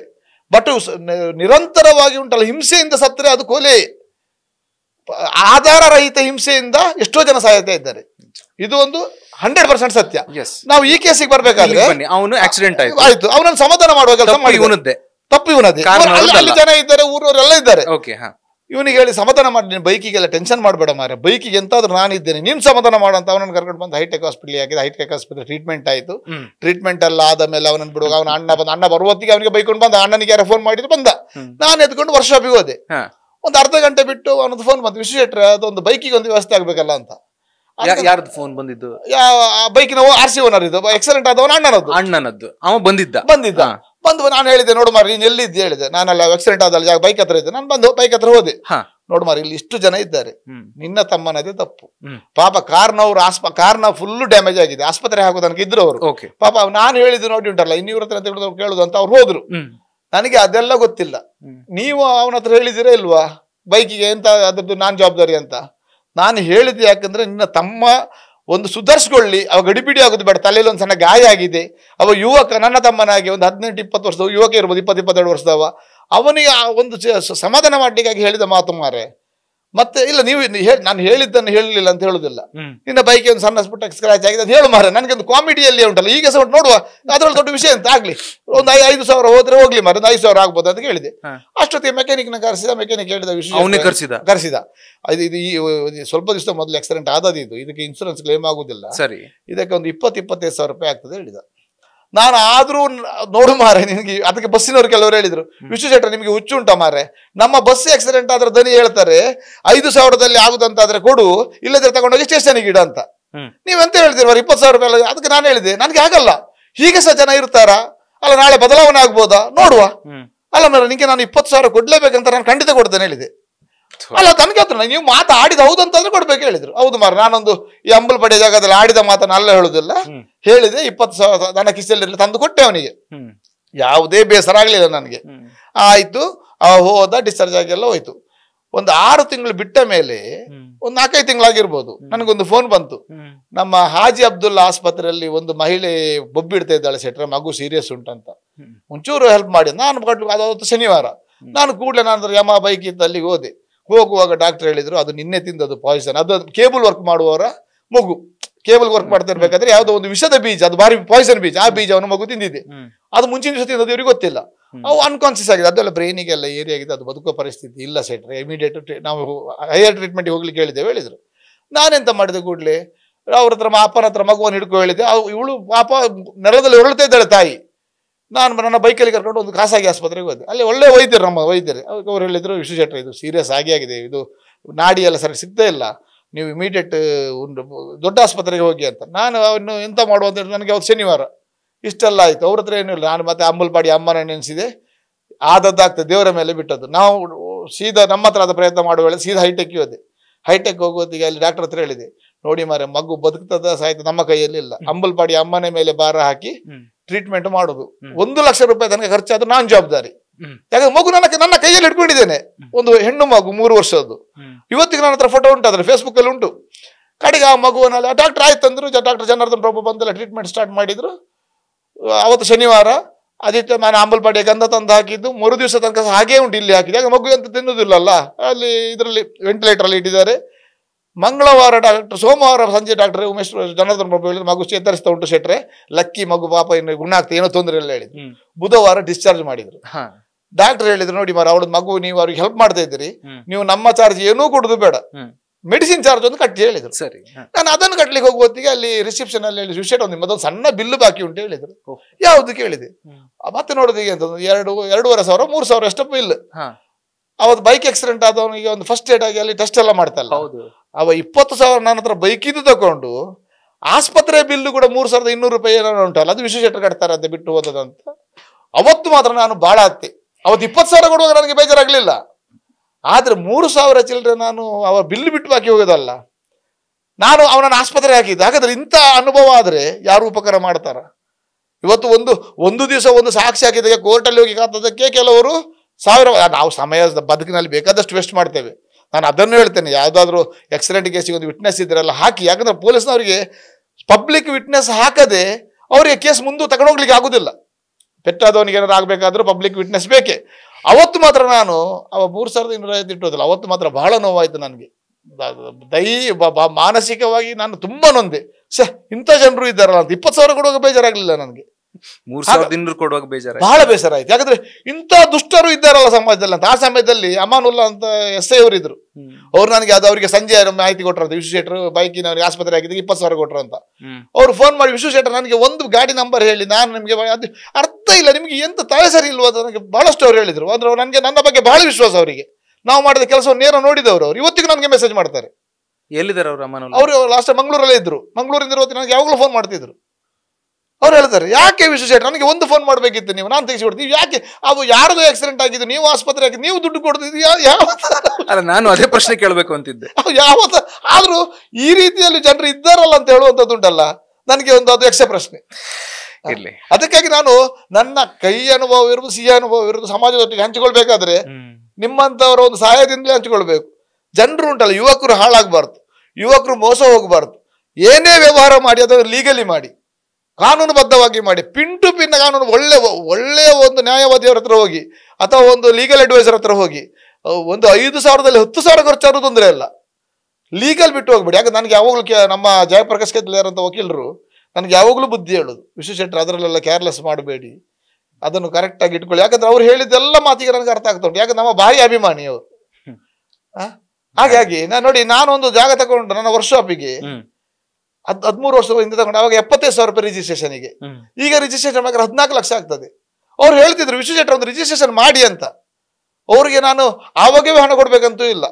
ಅವರು ನಿಜವಾಗಿ ನಮ್ಗೆಲ್ಲ ಅವರೆಲ್ಲ ಉಂಟಲ್ಲ ಒಂದು ಗಾಡ್ ಗಿಫ್ಟ್. ಆದ್ರೆ ನಾವು ಎಲ್ಲಿ ತಪ್ಪಿ ಹೋಗಿದ್ದೇವೆ ಅದನ್ನು ನಾವು ಸಮಾಜಕ್ಕೆ ಹೇಳೋದು, ನೀವು ತಪ್ಪಬೇಡಿ ಅಂತ. ನಿಜ ನಿಜ, ನಾವು ಅದನ್ನು ಹೇಳಲೇಬೇಕು. ನಮ್ಗೆ ಆದ ಕಷ್ಟ ಇನ್ನೊಬ್ಬರಿಗೆ ಆಗ್ಬಾರ್ದು. ಅದ್ರಲ್ಲಿ ಇನ್ನೊಬ್ರು ಉಂಟಲ್ಲ, ಲೀಗಲಿ ಹೋಗಿ ಎಲ್ಲಿ ಸಹ ನೀವು ಎಷ್ಟೇ ಒಳ್ಳೆಯವರಿರಿ, ನೀವು ಊಟ ತಿಂಡಿ ಬೇಕಾದ್ರೆ ಬಿಲ್ ಕೊಡಿ, ತೊಂದರೆ ಇಲ್ಲ. ಆದ್ರೆ ವ್ಯವಹಾರದಲ್ಲಿ ಮಾತ್ರ ಲೀಗಲಿ ಹೋಗಿ ಒಂದು ಚೂರು ಸಹ ಇಲ್ಲೀಗಲ್ ಆಗಿ ಹೋಗಬೇಡಿ. ನಂಬಿಕೆಯನ್ನು ಇಡಬೇಡಿ. ನಂಬುವಂಥದ್ದು ನಿಮ್ಮ ತಾಯಿ ಮತ್ತೆ ದೇವರು ಬಿಟ್ರೆ ಬೇರೆ ಯಾರನ್ನೂ ನಂಬಬೇಡಿ. ಸಾರಾಂಶವೇ ಇದು. ನನಗೆ ಅದು ಮುಖ್ಯವಾಗಿ ಯಾಕಂದ್ರೆ ನಾನು ಇದರಲ್ಲಿ ನನಗೆ ಅನುಭವಿಸಿ ಆಗಿದೆ. ಯಾಕಂದ್ರೆ ಇಂತಹ ವ್ಯಕ್ತಿ ಕೂಡ ಇಂಥ ಮಾತಾಡ್ತಾನ ಅಂತ ಹೇಳುವಂಥದ್ದು ಉಂಟಲ್ಲ, ನನ್ನ ಹೃದಯಕ್ಕೆ ನೋವಾಗಿದೆ. ನನಗೆ ಅಂತ ಪೆಟ್ಟು ತಿಂದಿದೆ ನಾನು. ಸರಿ ಶೆಟ್ರೆ, ಇನ್ನು ಕೊನೆಯದು ಮಾತಾಡ್ತಾ 1 ಗಂಟೆ ಆಯ್ತು. ಆಕ್ಚುಲಿ ನಮ್ಗೆ ಗೊತ್ತೇ ಆಗ್ಲಿಲ್ಲ. ಕೊನೆಯದಾಗಿ ಒಂದು ಪ್ರಶ್ನೆ ಕೇಳ್ಬೇಕು ನಿಮ್ಗೆ. ಇಷ್ಟೆಲ್ಲ ಮಾಡಿದ್ರಿ, ನಿಮ್ಮ ಸಮಾಜ ಸೇವೆ ಅಂತಂದ್ರೆ ನಿಮ್ಮ ಸಮಯ, ನಿಮ್ಮ ಶ್ರಮ, ನಿಮ್ಮ ದುಡಿಮೆಯ ಹಣ, ನೀವು ಪ್ರತಿದಿನ ಸ್ವೀಕಾರ ಮಾಡುವಂತಹ ಸವಾಲು, ಎಷ್ಟೋ ನಿದ್ದೆ ಬಿಟ್ಟಂತ ದಿನಗಳು. ಸಾಕು, ಇದೆಲ್ಲ ನನಗೆ ಬೇಡ ಅಂತ ಅನ್ಸ್ಲೇ ಇಲ್ವಾ? ಖಂಡಿತ ಅನಿಸ್ಲಿಲ್ಲ ಅವಿನಾಶ್ರೆ. ಯಾಕಂದ್ರೆ ನಮ್ಮ ಸಮಾಜ ಸೇವೆಯಲ್ಲಿ ಒಂದು ಮನೆಯಲ್ಲಿ ಆರುವ ಬೆಳಕು ಉರಿತದಂತಾದ್ರೆ, ಒಬ್ಬ ಕಷ್ಟದಿಂದ ಪಾರಾಗಿ ಬರ್ತಾನಂತಾದ್ರೆ, ಒಬ್ಬ ಸಾಯುವವ ಬದುಕ್ತಾನಂತಾದ್ರೆ, ನೋಡಿ, ಜನ್ಮ ಕೊಟ್ಟ ತಂದೆ ತಾಯಿಗೆ ಋಣ ತೀರಿಸಲಿಕ್ಕೆ ಆಗುದಿಲ್ಲ ಅಂತೆ. ನಮ್ಗೆ ಪುನರ್ಜನ್ಮ ಕೊಡ್ಲಿಕ್ಕೆ ಒಂದು ಅವಕಾಶ ಉಂಟಂತಾರೆ. ನಮ್ಮಂತ ಜನಸಾಮಾನ್ಯರಿಗೂ ಸಮಾಜದಲ್ಲಿ ಎಂತೆಂಥ ಕೆಲಸ ಮಾಡ್ಲಿಕ್ಕೆ ಅವಕಾಶ ಉಂಟಂತಾದ್ರೆ ನನಗೆ ಹಾಗೆ ಆಗ್ಲೇ ಇಲ್ಲ. ಈಗ ರಕ್ತದಾನ ಆಗಿರ್ಬೋದು, ಅಪರಿಚಿತ ಶವ ಸಂಸ್ಕಾರ ಇರ್ಬೋದು, ಎಷ್ಟೋ ರೋಗಿಗಳನ್ನು ಮನೆಗೆ ಮುಟ್ಟಿಸಿದಿರ್ಬೋದು, ಅದೆಲ್ಲ ಉಂಟಲ್ಲ ನಮ್ಮ ಮನಸ್ಸಿಗೆ ಬಹಳ ಒಂದು ಖುಷಿ ತಂದ ವಿಷಯ. ಅದನ್ನು ಬಿಡುವಂತ ಪ್ರಶ್ನೆಯೇ ಇಲ್ಲ. ನಮ್ಮಿಂದ ಆದಷ್ಟು ನಂದು ಟಾರ್ಗೆಟ್ ಇಲ್ಲ. ನನಗೆ ಈ ಹಿಂದೆ ಫಸ್ಟ್ ಉಡುಪಿ ಚಾನಲ್ ಒಬ್ರು ಮೇಡಮ್, ನನಗೆ ಹೆಸರಪ್ಪಿಗೆ ನೆನಪಾಗ್ತಿಲ್ಲ, ಅವರು ನನಗೆ ಇಂಟರ್ವ್ಯೂ ಮಾಡಿದ್ರು. ಮೊನ್ನೆ ಸಿಕ್ಕಿದವರು ಹೇಳಿದ್ರು, ನೀವು ಅವತ್ತು 25 ವರ್ಷ ಹಿಂದೆ ಏನು ಸ್ಟೇಟ್ಮೆಂಟ್ ಕೊಟ್ಟಿದ್ರು ಅದೇ ಸ್ಟೇಟ್ಮೆಂಟ್ ಅಲ್ಲಿ ನೀವು ಇದ್ರೆ ಸೆಟ್ರೆ ಭಾರಿ ಖುಷಿ ಆಯ್ತು ಹೇಳಿದ್ರು. ಹಾಗಾಗಿ ಅದರಲ್ಲಿ ನನಗೆ ಒಂದು, ಯಾಕಂದ್ರೆ ಒಂದು ಮನೆಯಲ್ಲಿ ಒಂದು ಬದುಕು ಒಂದು, ಈಗ ನಮ್ಮ ಕುಟುಂಬ ಬೇರೆ ಅಲ್ಲ, ಮತ್ತೊಬ್ಬರ ಕುಟುಂಬ ಬೇರೆ ಅಲ್ಲ, ನಮ್ಮ ಮನೆ ಹೆಣ್ಣು ಮಗಳು ಬೇರೆ ಅಲ್ಲ, ಇನ್ನೊಂದು ಮನೆ ಹೆಣ್ಣು ಮಗಳು ಬೇರೆ ಅಲ್ಲ. ಜನ್ಮ ಯಾರು ಕೊಟ್ಟಿರ್ಬೋದು, ಆದ್ರೆ ಮಾನವೀಯ ಸಂಬಂಧ, ಈಗ ಹಕ್ಕಿ ಪ್ರಾಣಿಗಳಲ್ಲಿ ಪಕ್ಷಿಗಳಲ್ಲೆಲ್ಲ ಒಂದು ಮಾನವೀಯತೆ ಅಂತ ಉಂಟು. ಯಾವುದೋ ಒಂದು ಮಂಗದ ಮರಿಯನ್ನು ನಾಯಿ ಸಾಕ್ತಾ ಇರ್ತದೆ, ಅದನ್ನು ದೇವರು ನಮ್ಮ ಕಣ್ಣೆದುರು ತೋರಿಸ್ತಾರೆ. ಹಾಗಾದ್ರೆ ನಮ್ಮ ಅಕ್ಕ ತಂಗಿ, ನಾವು ಕೆಟ್ಟ ಮನುಷ್ಯನೇ, ಮನುಷ್ಯ ಉಂಟಲ್ಲ, ಅಮೃತವನ್ನು ತಿಂದು ವಿಷಯ ಕೊಡೋದು, ಅವು ವಿಷವನ್ನು ತಿಂದು ಅಮೃತವನ್ನು ಕೊಡುದು ಅಂತ ಪರಿಸ್ಥಿತಿ. ಆದ್ರೂ ಎಲ್ಲರೂ ಕೆಟ್ಟವರಲ್ಲ. ಮತ್ತೆ ಸಮಾಜದಲ್ಲಿ ಯುವಕರು ಒಳ್ಳೆಯ, ನಮ್ಮ ಸಮಾಜ ದೇಶ ಬೆಳಿಬೇಕು, ಸಮಾಜ ಸುಸಂಸ್ಕೃತವಾಗಿರ್ಬೇಕು, ಯಾವುದೋ ವಿಷಯಕ್ಕೆ ಜಗಳ ಆಡೋದಲ್ಲ, ಆದ್ರೆ ಜಾಗೃತರಾಗಿರ್ಬೇಕು. ಸೇವೆ ಮಾಡ್ತೀರಾ, ಖಂಡಿತ ಯುವಕರು ಸಮಾಜ ಸೇವೆಗೆ ಬರಲೇಬೇಕು. ಸಮಾಜ ಸೇವೆಗೆ ಬಂದವರು ಒಂದಷ್ಟು ಉಂಟಲ್ಲ, ಅವರು ಬೆಳೆದು ಒಳ್ಳೆಯವರಾಗಿ ಆ ಸಮಾಜ ಸ್ವಾರ್ಥ ಇಟ್ಕೊಳ್ಬೇಡಿ. ನನಗೆ ಹಾಗೆ ಆ ಹೆಸರು ಸ್ವಾರ್ಥ ಬರ್ಲಿಕ್ಕಿದ್ರೆ, ಅವಕಾಶ ಸಿಕ್ಕಿದ್ರೆ ರಾಜಕೀಯಕ್ಕೆ ಹೋಗ್ಬಾರ್ದು ಅಂತ ಇಲ್ಲ, ಅದು ಯಾರ್ಯಾರಿಗೂ ಉಂಟು. ಆದ್ರೆ ಸೇವೆಗೂ ಮತ್ತೆ ಲಾಭಕ್ಕೂ ಸಂಬಂಧ ಇಡಬೇಡಿ. ಒಂದು ರೀತಿಯಲ್ಲಿ ಸೇವೆ ಮಾಡ್ತಾನೆ ಇರಿ. ಅದರಲ್ಲಿ ಎಷ್ಟೋ ಮನೆಯ ಮಕ್ಕಳಾಗಿರ್ಬೋದು, ಎಷ್ಟೋ ಜನ ಹೆಣ್ಣು ಮಕ್ಕಳನ್ನು ಬದುಕಿಸ್ಬೋದು, ಎಷ್ಟೋ ಜನ ಮಾನಸಿಕ ಅಸಹಾಯಕರಾದವರು, ಮನನೊಂದವರು. ಇವತ್ತು ಲಾಸ್ಟ್ ಟೈಮ್ ಒಬ್ರು ಪ್ರೊಫೆಸರ್ ಉಡುಪಿ ಮಂಗಳೂರಿನವರು ಮೇಡಮ್ 12 ಗಂಟೆಗೆ ಬೀಡ್ನಗುಡ್ಡೆಯಲ್ಲಿ ರಾತ್ರಿ 11 ಗಂಟೆಗೆ ಕೂಗ್ತಾ ಓಡ್ತಾ ಇದ್ದಾರೆ. ಅವರನ್ನು ನಾವು ರೆಸ್ಕ್ಯೂ ಮಾಡದಿದ್ರೆ ಎಷ್ಟು ದೊಡ್ಡ ತಪ್ಪಾಗ್ತದೆ. ಹಾಗಾಗಿ ಅದರಲ್ಲಿ ಒಂದು ಒಳ್ಳೆಯ ಅನುಭವ, ಸುಖ ಉಂಟು ಅವಿನಾಶ್ರೆ. ಸಮಾಜ ಸೇವೆಯಲ್ಲಿ ಬಂದ ಫಲಿತಾಂಶದಲ್ಲಿ ದೊಡ್ಡ ಸುಖ ಉಂಟು. ಆ ಸುಖವನ್ನು ನಾವು ಅನುಭವಿಸಲೇಬೇಕು. ಆದರೆ ನಮ್ಮ ಕೈಕಾಲನ್ನು ಸಹ ಗಟ್ಟಿ ಮಾಡಿ ಇಟ್ಕೊಳ್ಬೇಕು. ಮನೆಗೆ ಮಾರಿ ಊರಿಗೆ ಉಪಕಾರ ಆಗುವುದು ಬೇಡ. ನಾವು ಇನ್ನೊಬ್ಬರನ್ನು ಬದುಕಿಸೋ ಕೆಲಸ ಅಂತೂ ಖಂಡಿತ ಪ್ರತಿಯೊಬ್ಬರು ಮಾಡಬೇಕೆಂಬುದು ನನ್ನ ಆಸೆ. ಆಗ್ಲಿ ಶೆಟ್ರೆ, ತುಂಬಾ ಧನ್ಯವಾದ. ಮನ್ಸು ಬಿಚ್ಚಿ ಮಾತನಾಡಿದ್ರಿ. ಮತ್ತೆ ಎಷ್ಟೋ ದಿನದಿಂದ ನೀವು ಹೇಳಬೇಕು ಅಂತ ಇರುವಂತ ವಿಚಾರಗಳನ್ನ ಪ್ರಾಯಶಃ ನಿಮ್ಗೆ ಇಲ್ಲಿ ಹೇಳೋದಕ್ಕೆ ಅವಕಾಶ ಸಿಕ್ತು ಅಂತ ನಾನು ಅನ್ಕೊಳ್ತೇನೆ. ಈ ನಿಮ್ಮ ಸಮಾಜ ಸೇವೆ ಮುಂದುವರಿಲಿ, ನೀವು ನಿಮ್ಮ ಆರೋಗ್ಯವನ್ನ ಚೆನ್ನಾಗಿ ನೋಡ್ಕೊಳ್ಳಿ ಅಂತ. Thank you. ನಮಸ್ಕಾರ. ನಮಸ್ತೆ.